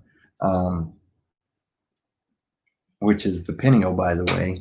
And so I just want you to know that the sun is the pineal. And anyway, as consciousness rises, so will our telepathic abilities, and lying will no longer exist. And so check this out. This is the level that it is to right now. We're in a time and space in this web of reality where my wife and I play with our thoughts. And we used to do this when we were younger, even before we were married. We used to throw each other words or thoughts, or like, I'd know if she wanted ice cream and what kind of ice cream she wanted, or she'd know if I was thinking a certain way or thinking something. Today, I was really frustrated and really upset because I couldn't find one of the articles that I wanted to share in tonight's show. And she literally came, and I'm laying on my back on the bed, like exhausted from the move. We've been moving things to storage. I've been doing work on the house, exhausted from all of the changes. And, mom's got a new room here. And so we've been adjusting to all of those changes. And so I'm laying here exhausted, and I'm thinking, man, I've still got siding to do. I've still got a lot of things to do. And I don't have one of my pieces for my show tonight. I don't know if I'm going to really do this live stream, man. Maybe I'll have to reschedule again. And I rescheduled already. I rescheduled a week out. And so I think it was perfect, though. 8-8, Lionsgate, a lot of the things that are happening right now, and even just some things, just the confirmations, that's what I was getting to. My wife, I'm exacerbated, and everything is exacerbated. Everything seems so much worse, right? And I'm laying there exhausted, and just my wife comes over, lays on me, and just we're both just there quiet for just a minute, just in each other's field. And the second that she stands up, I open my phone and I click on one of the links I have bookmarked that I had passed over 3 or 4 times, because I knew for a fact that wasn't the article I was looking for. And bam, it was the article I was looking for. And so we literally are reaching a point of not just telepathy, but telekinesis and electrokinesis and atmoskinesis, and just so many abilities that are being activated in us right now, because of the way that things are shifting. And so let's move on with this. I was saying that to this end, they compare the rules of syntax, the way that which words are put together to form phrases, sentences, semantics, the study meaning in language, the study of meaning in language forms, and the basic rules of grammar. They found that the alkalines of our DNA follow a regular grammar and do not have set rules, just like our languages. So human languages did not appear coincidentally, but are a reflection of our inherent DNA. Okay, so these are keys, family. These are keys. These are things that you should really be listening closely to and feeling, and really just taking in, absorbing, and testing these things against the spirit of truth. And the spirit of truth will declare all things unto you. And so the Russian biophysicist and molecular biologist Pyotr Garjajev and his colleagues, Pyotr Garjajev and his colleagues also explored the vibrational behavior of the DNA. For the sake of brevity, I will give only a summary here. For further exploration, please refer to the appendix at the end of this article. The bottom line, and I'll put a link to this article. So the bottom line was living chromosomes function just like solotonic holographic computers using the endogenous DNA laser radiation. This means that they managed, for example, to modulate certain frequency patterns onto a laser ray, and with it influenced the DNA frequency and thus the genetic information itself. Since the basis structure, and so light changes the structure of DNA. And so this means, okay, so let me see. Since the basic structure of DNA alkaline pairs and of language, as explained earlier, are of the same structure, no DNA decoding is necessary. One can simply use words and sentences of the human language. This too was experimentally proven. Living DNA substance in living tissue, not in vitro, will always react to language-modulated laser rays and even to radio waves if the proper frequencies are being used. This finally and scientifically explains why affirmations, autogenous training, and hypnosis and the like have such strong effects on humans and their bodies. It is entirely normal and natural for our DNA to react to language. while Western researchers cut single genes from the DNA strands and insert them elsewhere. The Russians enthusiastically worked on devices that can influence the cellular metabolism through suitable modulated radio and light frequencies, and thus repair genetic defects. And so check out Raymond Rife, the Rife frequency method, and Tesla talked a lot about these things, but light and frequency can heal you. It can repair genetic defects. And so here's the split. Here's the duality in this, okay? And so the DNA can be affected by laser lights. And so we've heard a lot about directed energy weapons. And so I want us to understand that we don't have to fear these things, because just the simple resonance of our heart mind coherence, our heart brain coherence, paired with the frequencies of the words that we speak when we believe them, with the faith of a mustard seed, we can cast a mountain into the ocean, family. And so we can change and guard against any laser or frequency, any directed energy weapon, any of these patented devices that I've done shows on, that they can do voice to skull communication and actually affect the cell and make it spin. All of the things, I even touched on it earlier in this live stream. We can guard against that. We can have a Christ bubble around us, and we create that with the frequency, the resonant frequency of our mind and our heart, combined with our words. Speak the word. Be the creator. In the beginning was the Word, and the Word was with God, and the Word was God.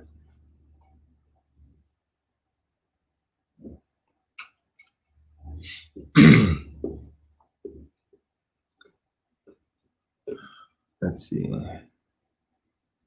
So Garjajev's research group succeeded in proving that with this method, let me see.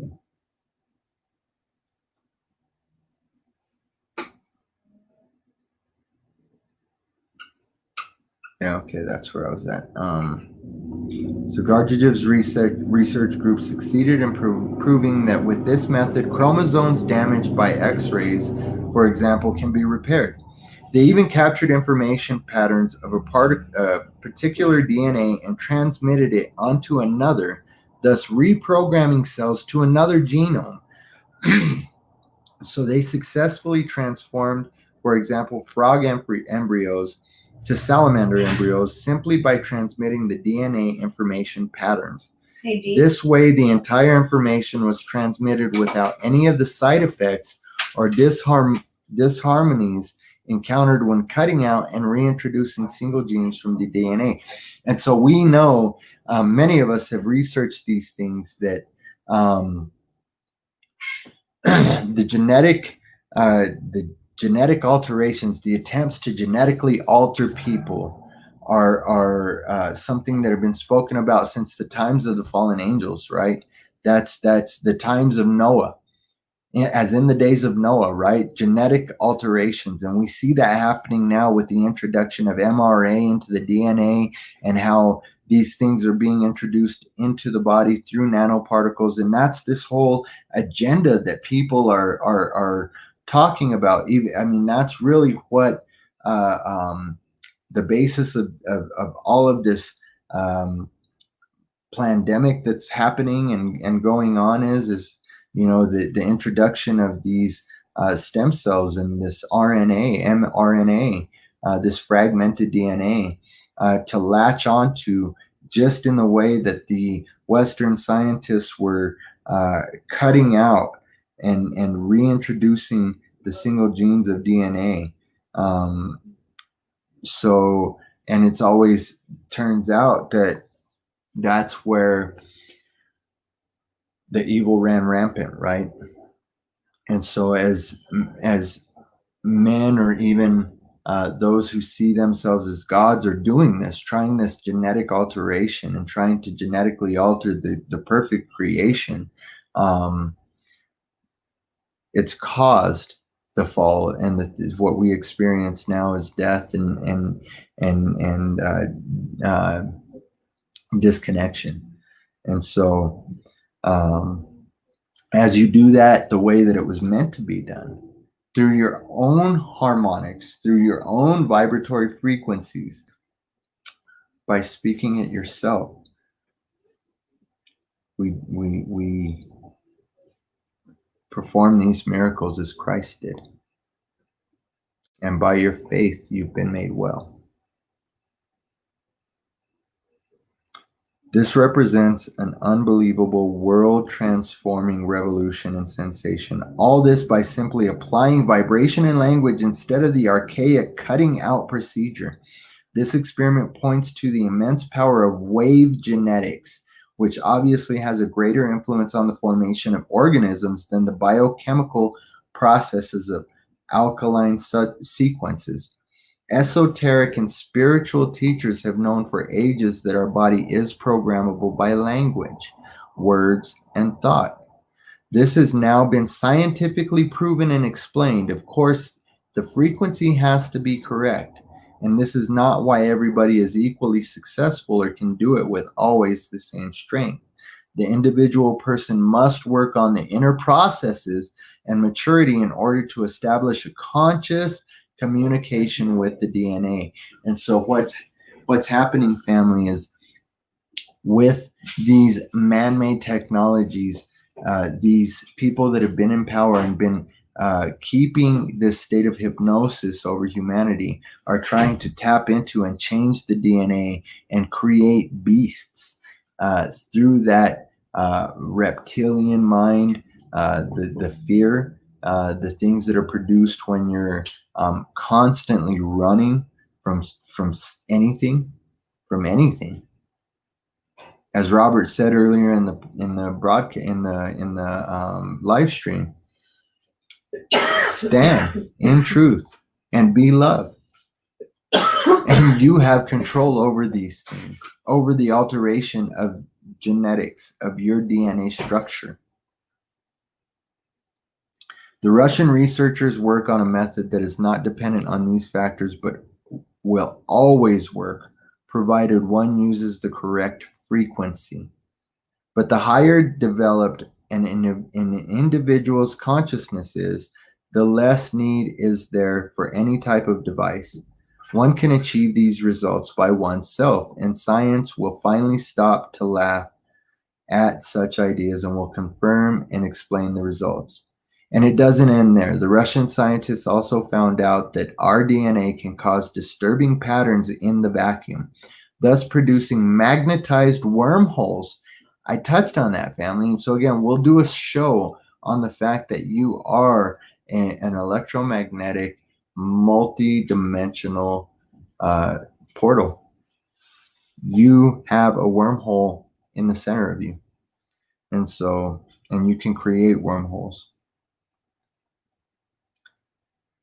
Wormholes are the microscopic equivalents of the so-called Einstein-Rosen bridges in the vicinity of black holes left by burned-out stars.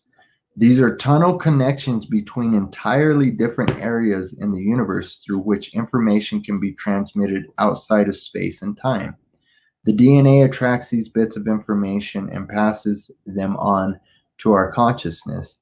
This process of hypercommunication is most effective in a state of relaxation, in that quiet time, in that relaxed time, in that time of rest, in that time of meditation, of that time of seeking and going within, right?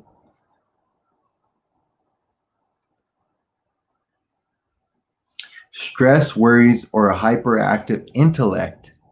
I can sometimes be my own freaking worst enemy by being over analytical and just constantly being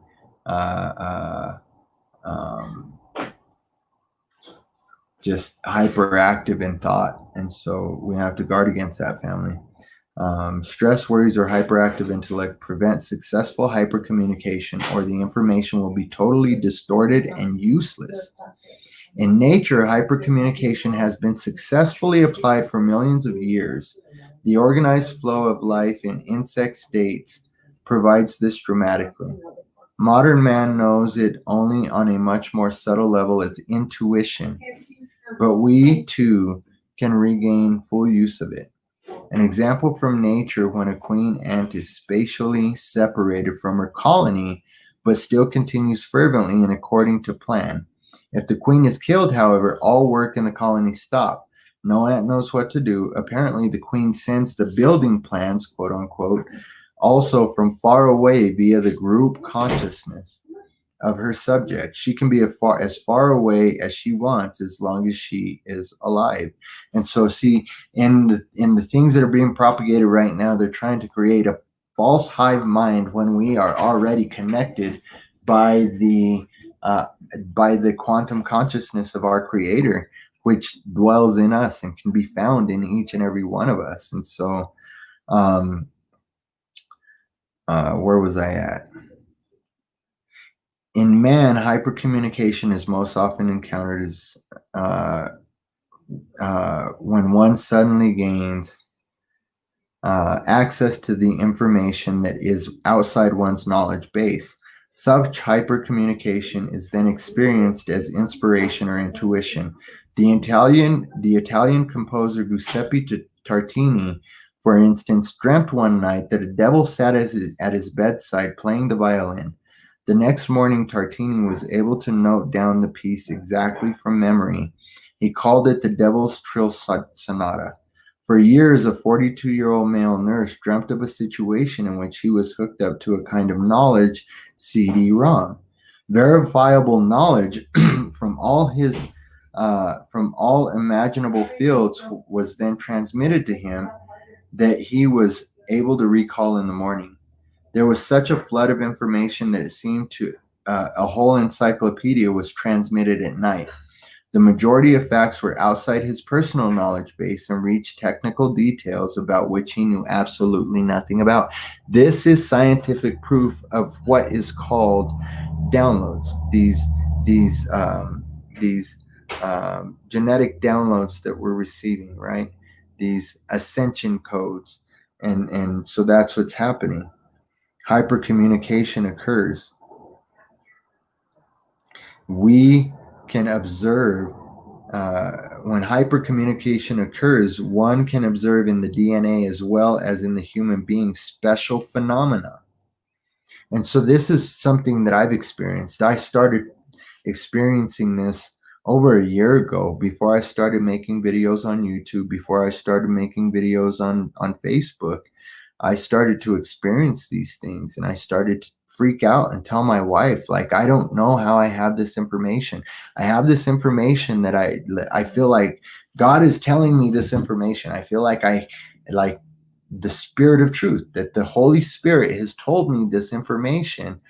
And when I go to verify it, there's these scientists talking about it. It's not necessarily mainstream, all of it, because there are attempts to suppress this information and knowledge. But and again, a lot of the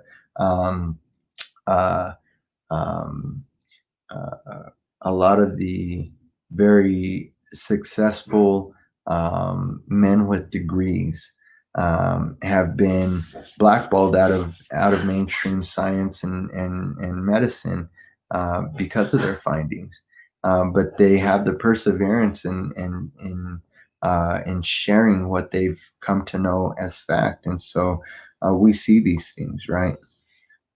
These things that are outside of our personal knowledge base, down to technical details, which I knew absolutely nothing about, can be confirmed through things that, like a lot of the things like in this show, they just confirm a lot of the things that I was talking about when people were like, man, this guy's batshit crazy. Well, here you go, man. You want some kind of sources? Here's some legitimate sources that will be cited, and I'll put these links in the description for any naysayers if you want to go and do your own research. I encourage you to do the research anyway. But the Russian scientists irradiated DNA samples with laser light on screen, and so this is very similar to the experiments that I touched on earlier, that all three, when combined, really confirmed that our physical reality is dictated by our emotional states. And so let's read on here. On screen, a typical wave pattern was formed. When they removed the DNA sample, the wave pattern did not disappear again. So these particles take form of the DNA, and so the genetic coding. And so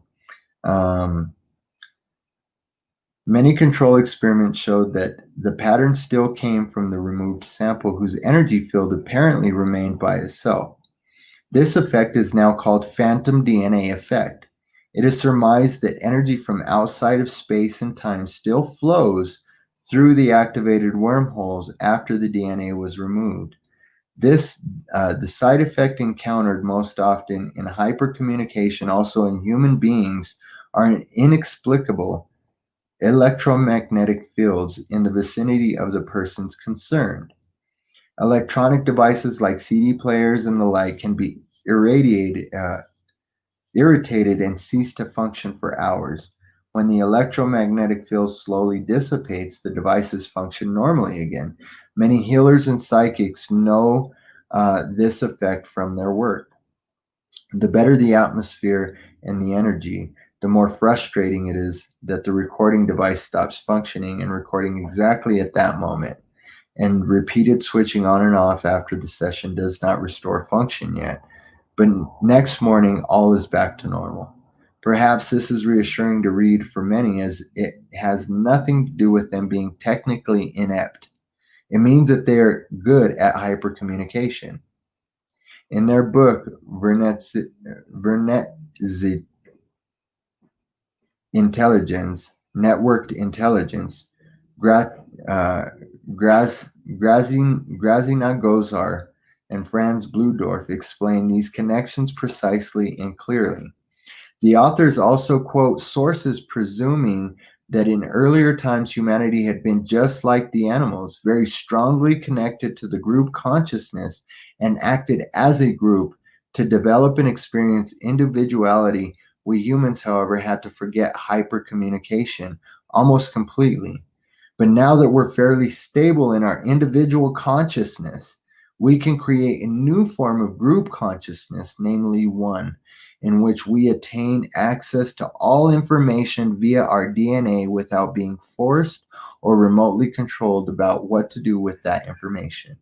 We now know that just as on the internet, our DNA can feed its proper data into the network, can call up data from the network, and can establish contact with other participants in the network. This we refer to as remote healing, telepathy, or remote sensing about the state of relatives, etc. And again, this happened when my father passed away. I experienced it. I felt it. I knew. I was crushed. I was crying. I knew. At the time he was being murdered, I experienced that energy, that force of energy. And so again, we are connected through the DNA, and it really instills a lot of the coding in what happens moving forward and how the past is perceived and projected and received. And so and this is the great plan, in that further fragmenting for those who have to experience aliens, for those who have to experience other beings and other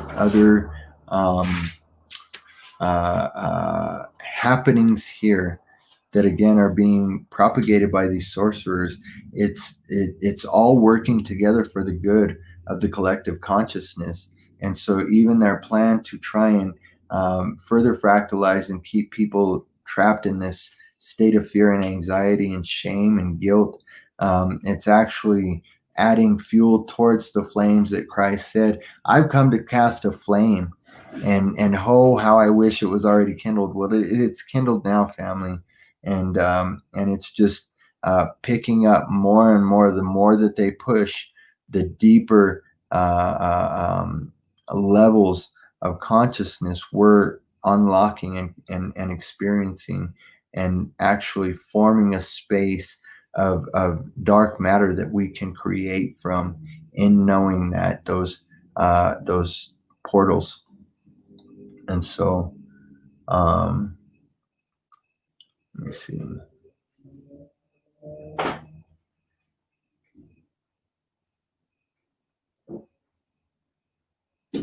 We know that just as on the internet, our DNA can feed its proper data into the network and call up data. Okay, so remote healing, telepathy, remote healing. So all of these things, remote healing, telepathy, remote sensing about the state of relatives, etc., can thus be explained. Some animals know also from afar when their owners plan to return home. That can be freshly interpreted and explained via the concepts of group consciousness and hypercommunication. Any collective consciousness cannot be sensibly used over any period of time without a distinctive individuality. Otherwise, we would revert to a primitive herd instinct that is easily manipulated, and that's why people are being so easily manipulated right now. Hypercommunication in the new millennium means something quite different. Researchers think that if humans with full individuality would regain group consciousness, they would have a godlike power to create, alter, and shape things on Earth. And that's amazing. There's actually a CIA document that talks about intention setting and how these things, this is fact. And so humanity is collectively moving towards such a group consciousness of the new kind. 50% of today's children will be problem children as soon as they go to school. The system lumps everyone together and demands adjustment. But the individuality of today's children is so strong that they refuse this adjustment and giving up their idiosyncrasies in the most diverse ways. At the same time, more and more clairvoyant children are born. See the book China's Indigo Children by Paul Dong, or the chapter about indigos in the book Nutz die Taklin Wunder, Make Use of the Daily Wonders. I don't know if there's an English version of that. It's obviously in German. And so something in those children is striving more and more towards the group consciousness of the new kind, and it will no longer be suppressed. As a rule, weather, for example, is rather difficult to influence by a single individual, but it may be influenced by a group consciousness. Nothing new to some tribes doing it in their rain dances. Weather is strongly influenced by Earth resonant frequencies, the so-called Schumann resonance frequencies. But those same frequencies are also produced in our brains, and when many people synchronize their thinking, or individuals, spiritual masters, for instance, focus their thoughts in a laser-like fashion, then it's scientifically speaking not at all surprising that they can influence the weather. Researchers in group consciousness have formulated the theory of type 1 civilizations. And so type 1 civilization is that civilization, a humanity that developed a group consciousness of the new kind, would have neither environmental problems nor scarcity of energy. And that's what we're moving towards, is we're moving back towards. Hey, I'm glad you can jump in, Valerie Smith. It's been a while since I've done a live stream, and so synchronicities. If you were thinking about it, and bam, here comes a live after months or weeks of not doing a live, you are meant to hear this. And so, go back and catch the previous 2 hours and 43 minutes. After we're done here, we're about ready to wrap up here, and so we're just getting through this last article. And so we're moving into being this type 1 civilization, a humanity that develops a group consciousness of the new kind that will have neither environmental problems nor scarcity of energy. For if it were to use its mental power as a unified civilization, and so I'm gonna do a show in the next few days. I don't know when. I've been very, very, very busy with the move, but I want to do a show on the unified field. And so Let me see. I lost my place here. For if it were to use its mental power as a unified civilization, it would have control of the energy of its home planet as a natural consequence. And that includes all natural catastrophes. A theoretical Type 2 civilization would even be able to control all energies of their home galaxy. In that book, what is it? Make use of the daily wonders. I don't want to try and say it again in German because I butchered it, I'm sure. I have described an example. So in this book, this man describes an example of this. Whenever a great many people focus their attention or consciousness on something similar like Christmas time, football world championship, or the funeral of Lady Diana in England, then certain random number generators and computers start to deliver ordered numbers instead of the random ones. An ordered group consciousness creates order in its whole surroundings. When a great number of people get together very closely, potentials of violence also dissolve. It looks as if here, too, a kind of humanitarian consciousness of all humanity is created, the Global Consciousness Project. To come back to the DNA, it apparently is also an organic superconductor that can work at normal body temperature. Artificial superconductors require extremely low temperatures of between 200 and 140 degrees Celsius to function. As one recently learned, all superconductors are able to store light and thus information. This is a further explanation of how the DNA can store information. There is another phenomenon linked to the DNA and wormholes. Normally, these super small wormholes are highly unstable and are maintained only for the tiniest fractions of a second. Under certain conditions, stable wormholes can organize themselves, which then form distinctive vacuum domains in which, for example, gravity can transform into electricity. Vacuum domains are self-radiant balls of ionized gas that contain considerable amount of energies. There are regions in Russia where such radiant balls... Sorry, my dog distracted me a little bit. She's chewing on her bucket instead of chewing on her chew toys. And so let me start that over. Under certain conditions, stable wormholes can organize themselves, which then form distinctive vacuum domains in which, for example, gravity can transform into electricity. Vacuum domains are self-radiating balls of ionized gas that contain considerable amounts of energy. There are regions in Russia where such radiant balls... Let me give her something here. I want to give you something else, puppy. Can I have this? Come here, Toby. Come out here. Sorry, guys. I know 2 hours and 47 seconds. It's a lot. It's a lot. But again, this stuff can tend to flow if this message is. I mean, I'm sure everybody that it's reaching right now during the live, you were meant to hear this, and so let me see where I was at.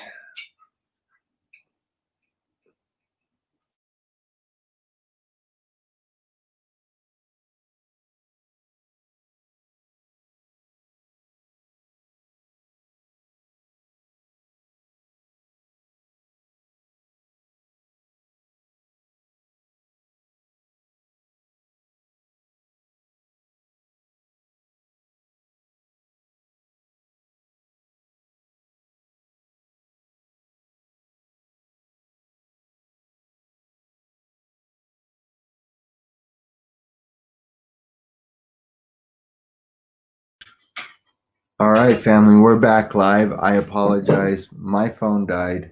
That was my source of internet for my device. And so I'm reconnected. I'm waiting for my device to come back on. And so I think that there's a lot to be said about what my dog is. This is my dog stick. This is what she's making all the noise with. She just snuck up and tried to sneakily take it off. She Only gently. Oh man.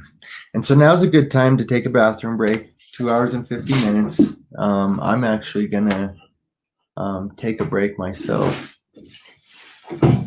I know you guys don't want to be looking at my nostrils and crap. Sorry. I apologize. I'm just waiting for my device that has that article on it to turn back on. And so I don't know, maybe I'll try and edit this out. Maybe it's great. Maybe it's for patience and perseverance, right? And so look at that. It's powering back up. So this is no good. If I can get back to where we were at, I'm sure I lost my space, my place. Didn't mean to disrupt the space. And so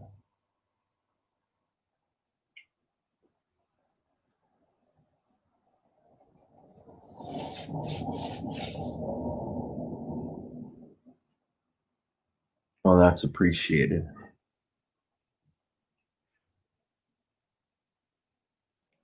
Let's see.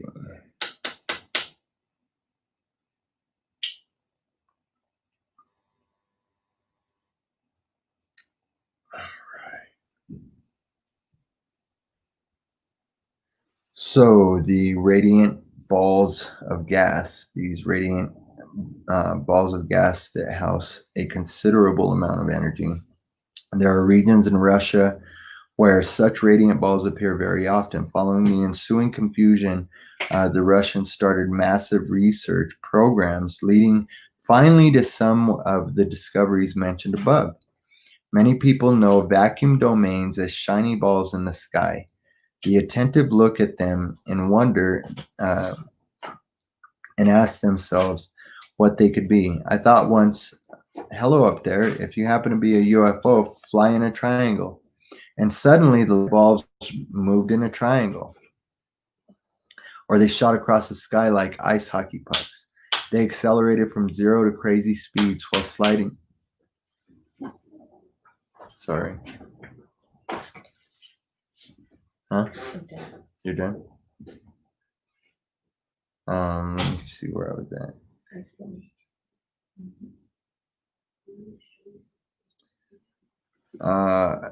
Okay, yeah. So they accelerated from 0 to crazy speeds while sliding gently across the sky. One is left gawking, and I have, as many others too, thought them to be UFOs, friendly ones apparently, as they flew in triangles just to please me. Now the Russians found in the regions where the vacuum domains appear often that sometimes fly as balls of light from the ground upwards into the sky, that these balls can be guided by thought. And so again, when we start delving into the realms of electrokinesis and telekinesis, I'm going to have to, damn it. All right, there we go. My other device is about to die. We've been going for so long. And so I appreciate, yeah, I know I need to pass it.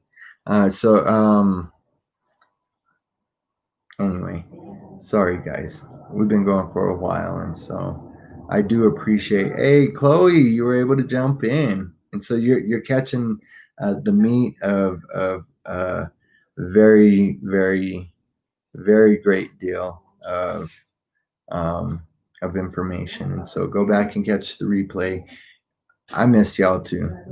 That's what I was just saying, man. I was really earlier. I was frustrated thinking I was going to have to reschedule again. And I know that this was meant to be, and this was a perfect time, and this is a perfect show. Everything that was supposed to be said is being said. And so I'm glad that you're able to catch it, Chloe. Super stoked, tribe. So,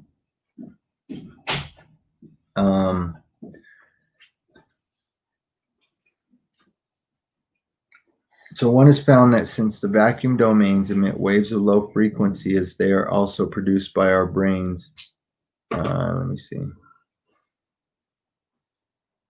Yeah, they can be guided by thought. One has found out Since the vacuum domains emit waves of low frequency as they are also produced in our brains, and because of this similarity of waves, they are able to react to our thoughts. To run excitedly into one that is on ground level might not be such a great idea because those balls of light contain immense energies and are able to mutate our genes. They don't necessarily have to, one has to say. For many spiritual teachers and also producers, such visible balls or columns of light in deep meditation or during energy work trigger decidedly pleasant feelings and do not cause any harm. Apparently, this is also dependent on some inner order and on the quality and province of the vacuum domain. And so, again, a lot of this has to do with the Kundalini energy that we develop, again, that's produced by the pituitary gland and the pineal gland, which are connected to the Ida and the Pingala nerves. Those nerve channels run down. The fluid sits in the sacral area in the sacrum, and it rests. And when it combines with sexual excretions that climb back up into your sacral area, when it's channeled right and it rests there for the specified amount of time, it shoots up your main nerve channel, your spinal cord, your shushma, and it will back into the cerebrum, and it will actually secrete into the back of your throat if you know how to do a certain type of meditation. And so, anyway, I'm getting off topic. But the point I wanted to make in getting off topic is that's why when people have a Kundalini awakening, you hear sometimes of demonic possession type experiences, and a lot of that is inner work that is totally out of order and imbalanced, and that comes through blockages of these energies, which it's essentially your endocrine system being disrupted. And so if your endocrine system is disruptive and you start to try and open up those channels, it can cause, well, to be honest, it can even cause deep psychosis. And so an irreversible deep psychosis where one is trapped in their a false reality and illusion. We see that happening right now with a lot of people. And so you already know, Michael. What is it?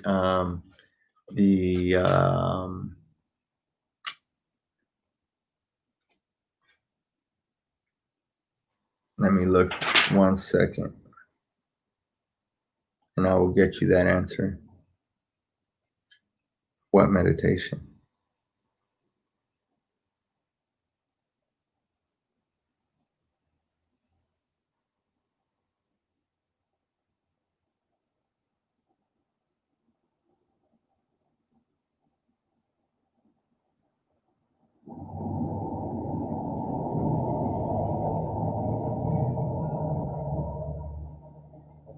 Silence in the air.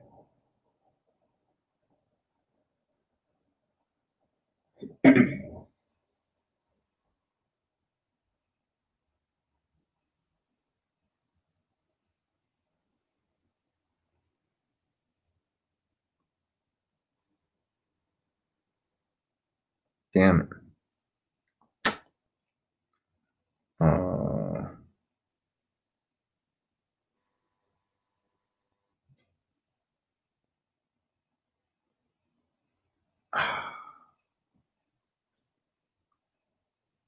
I appreciate that, and I appreciate you guys' patience while I'm looking for this information. I always try to get that information immediately for y'all. And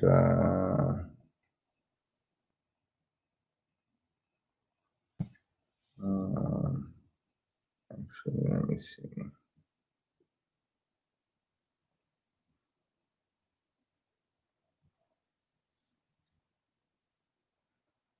I know I've got it here. I save a lot of information. I'm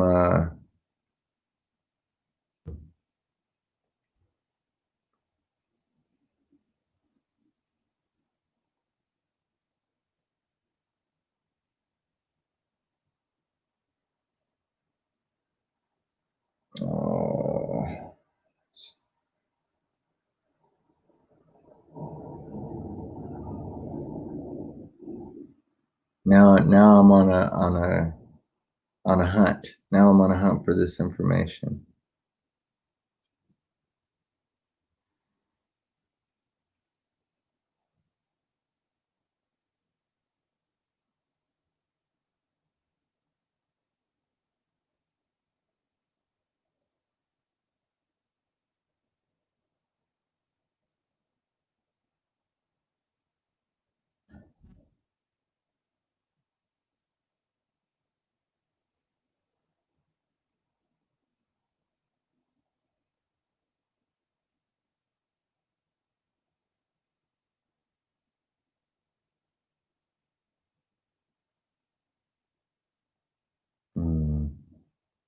Wow, I can't believe this.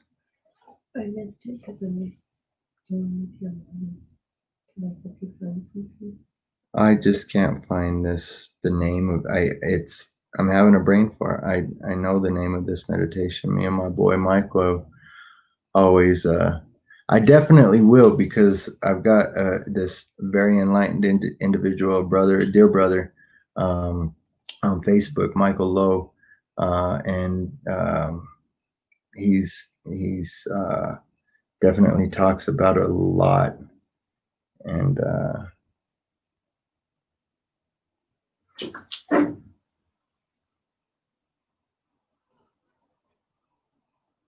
right.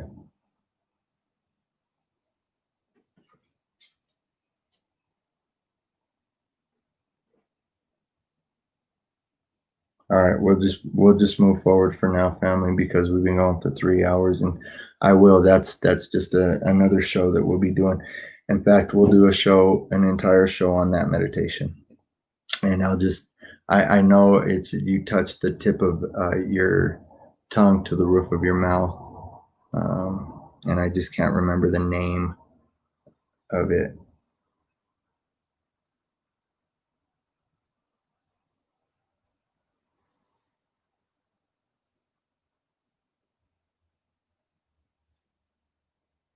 All right, well, let's just move on. And so it's a type of Kundalini meditation, but it's a very specific meditation.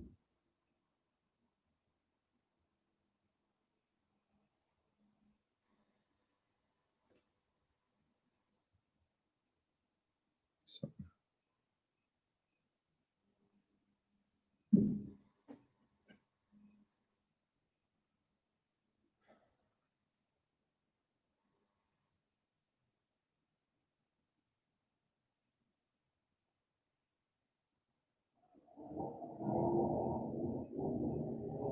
yeah, I get stuck on these, fam.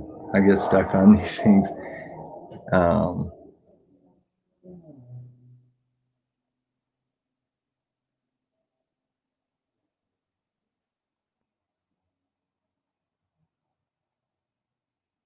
right, I'll get the name of that meditation for you, family. I shouldn't have spent so much time on this. Let me get back to here. So we were just wrapping up with this anyway.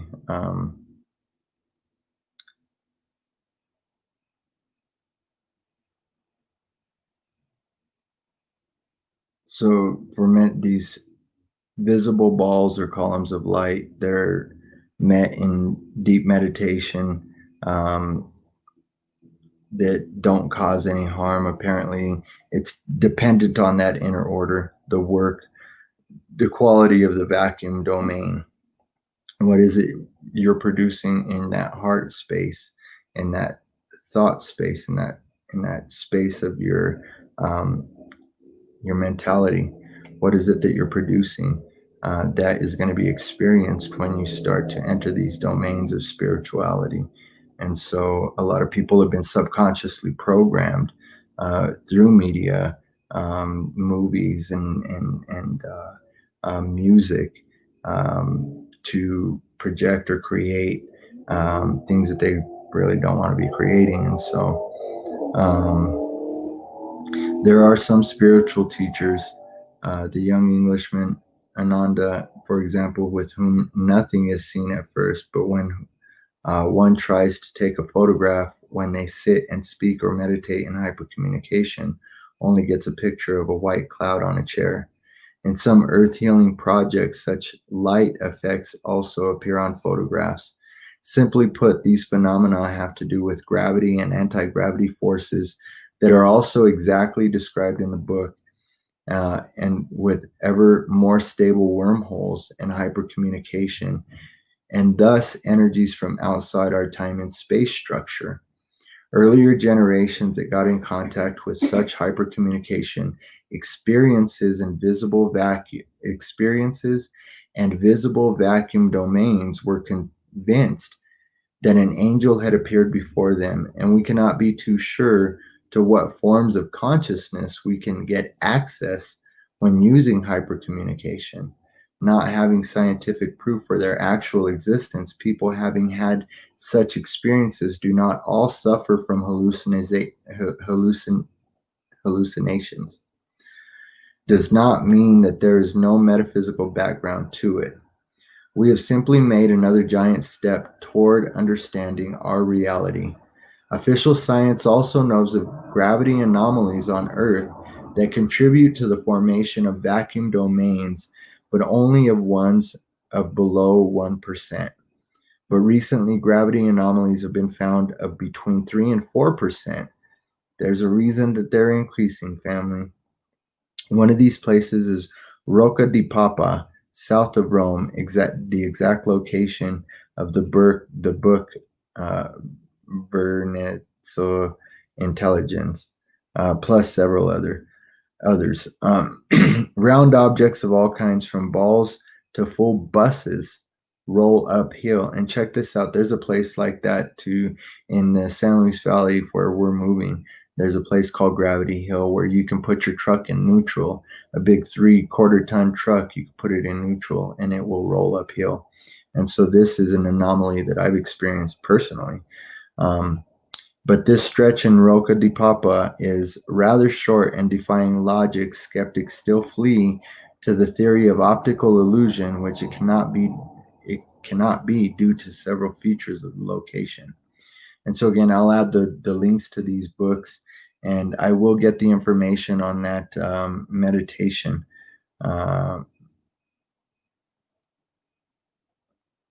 Because there's a lot to talk about regarding the sacred secretions and the human body and the way that we actually have control over time and space. And we've been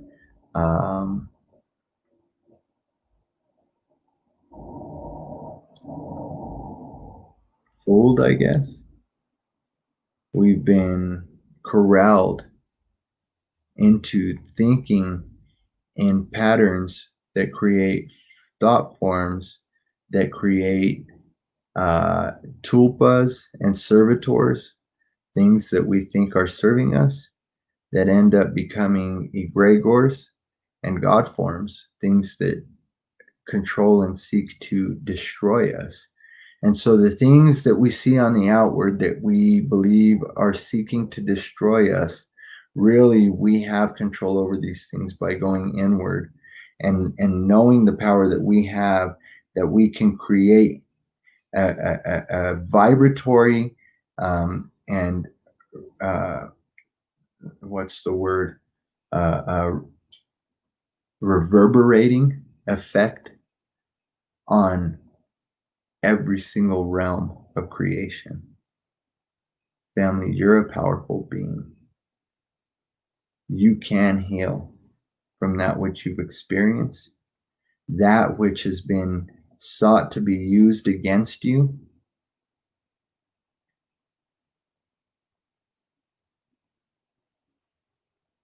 You can use it as a weapon of love, a weapon of resonance, a weapon to rewrite the past and honor our ancestors in doing so. And so, family, I'm going to wrap it up. 3 hours and 9 minutes. I kind of figured after not doing a live, I think maybe that's one of the another reason why I rescheduled. I rescheduled because we had showings and we had a lot of things going on with getting the house on the market and whatnot. Um, but I also knew that we were going to be spending some hours together, and so it was good though. It was good. It was necessary, and I know that it was timed just perfectly, synchronistic, and so I'm not going to take a lot of time going through the chat, but I will say, Michael, thanks for jumping in. Valerie, Chloe, Robert Francis, I love you, man. I love all you family. Many others jumped in. I think a few others. James Lowmiller had jumped in earlier. Fifi, Freedom Fighter, Jamie, Debbie Bell, Victoria Cunningham, Jim and KJ, we are one. I really appreciate each and every one of you, and thank you for each and every one of you that stuck through the entire live stream. And for those of you that weren't able to watch the entire live stream, I really believe that what you did catch was necessary, and that if anything you missed is for you, that you'll find it, you'll see it. And so tribe, I just want to remind you to remain in that frequency of love, and not a false love and light that's being propagated by these culture vultures, taking the esoteric wisdom and creating this new age ideology, a false ideology, leading people astray, leading them onto another archetype, another created God to idolize. And so be aware, family. God is omniscient, he's omnipotent, and he is not just a she, goddess. There is a goddess mother. That's one of the biggest fallacies and things that have been hidden throughout the Roman Catholic Church and perpetuated throughout Christianity via the Catholic Church and the Jesuit doctrines that have been inserted into modern contemporary Christianity, is that if there's a Father and a Son, baby, that Holy Spirit is Mama, and Mama is waking up, and we have to look to heal ourselves so that we're healing our ancestral traumas, that we're ripping a hole through time and space and genetically changing those who came before us. That's our responsibility, family. Nurturing the mother, nurturing the divine feminine in our daughters and our wives and our mothers and our sisters, and to stand up and be men and to care for them in the way that we were meant to. No more patriarchal authoritarianism, man. I see how I was being sucked into that as I was being raised up in the pastorate in the church that I was serving in and teaching in. Very, very, very authoritarian, and that patriarchal authority is hardcore, man. And so we're shattering those created thought forms and paradigms as we come to realization. Who or what, man? Valerie, I'm sorry.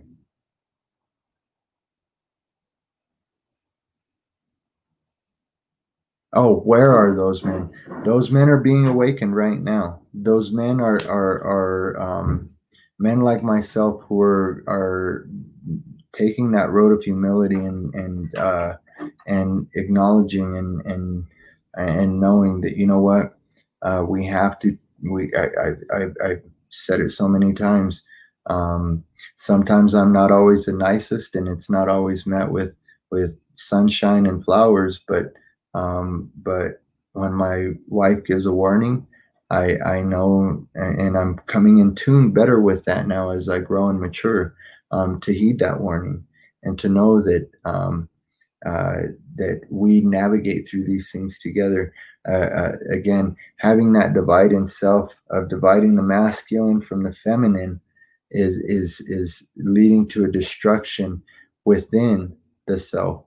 And so doing so, when you've been combined and when you've joined your spirit with another on this journey of exploration and experience. I mean, it is an orgasmic experience that it's up here. It's not a sexual thing. This is the sex experience is that of the two sexes becoming one, right? And that has to happen within in order for that healing to happen without.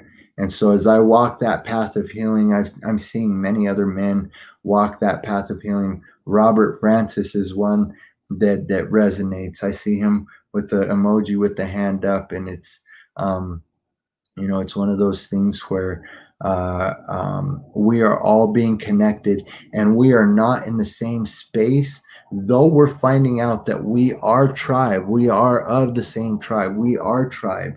And though we're not sharing the same space, we're sharing the same heart space. And that's that healing, the healing ancestral traumas part 2, about the heart filaments, the heart connection, the love filaments that connect us, right? Those invisible filaments of love that connect us. And so we're affecting one another. And I see as Robert shares and resonates, and others are doing so. Fabian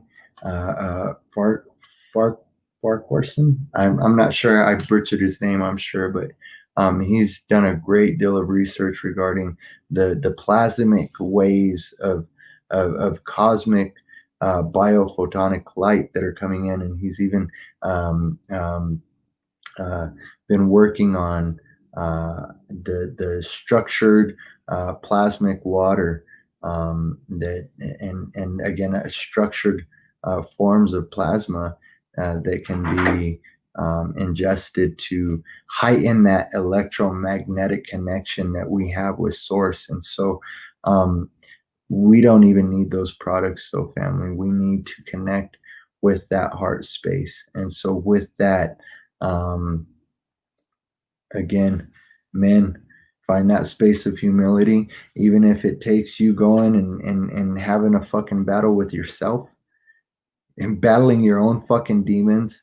That's something that I find I'm doing often when I have to face a correction, or I might be wrong in this area, and it could be very dangerous to be wrong in certain areas. And so heed the warnings, nurture, and show compassion, man. Compassion is a daily work for me. And today I was in a place of being very angry, and it was a work. It was definitely a work of finding that place of compassion and forgiveness and understanding and love. And let me tell you, family, that love can and will heal all things, every hurt, every trauma, generations back, and moving forward, creating a new field of shared consciousness after and joined with the individual consciousness experience. And so there's a reason why we fragmented out and we've separated from self and from source. And that reason is coming to full circle. It's coming full circle and coming to fruition now, that we could create a world of abundance for every created being, including the earth, this realm that we're experiencing right now together, collectively, consciously. And so, family, I love y'all. And I just want to thank you for sitting through whatever you sat through, And again, I encourage you to go and check out some of the other things. I know I was a little off. I didn't put up my banners with the title for the song and how to support. If you want to support the work, all the information is in the other videos. I'll put it up in this one as well. But right now, I'm more concerned about sharing the resonant frequency of love and compassion and empathy. That's how we get out of the hell that we've collectively created. And so, family, I wish you nothing but love, abundance, and wholeness and balanced vibrational frequencies, family. And just want to encourage you to persevere, tribe, and know that we don't have to fear anything. We don't have to fear anything. Don't be afraid. Don't be forced into that space of fear and anxiety, of doubt and guilt and shame. And so I will be doing a show much sooner, much more sooner than weeks or months away. And so maybe we'll do one tomorrow. Looking through my research for tonight's show, I've got so much stuff backed up that we've got to explore, and I'm excited to share it with you, family. And so stay balanced in that energy of love and remain in that heart space of compassion and empathy. Love y'all, fam.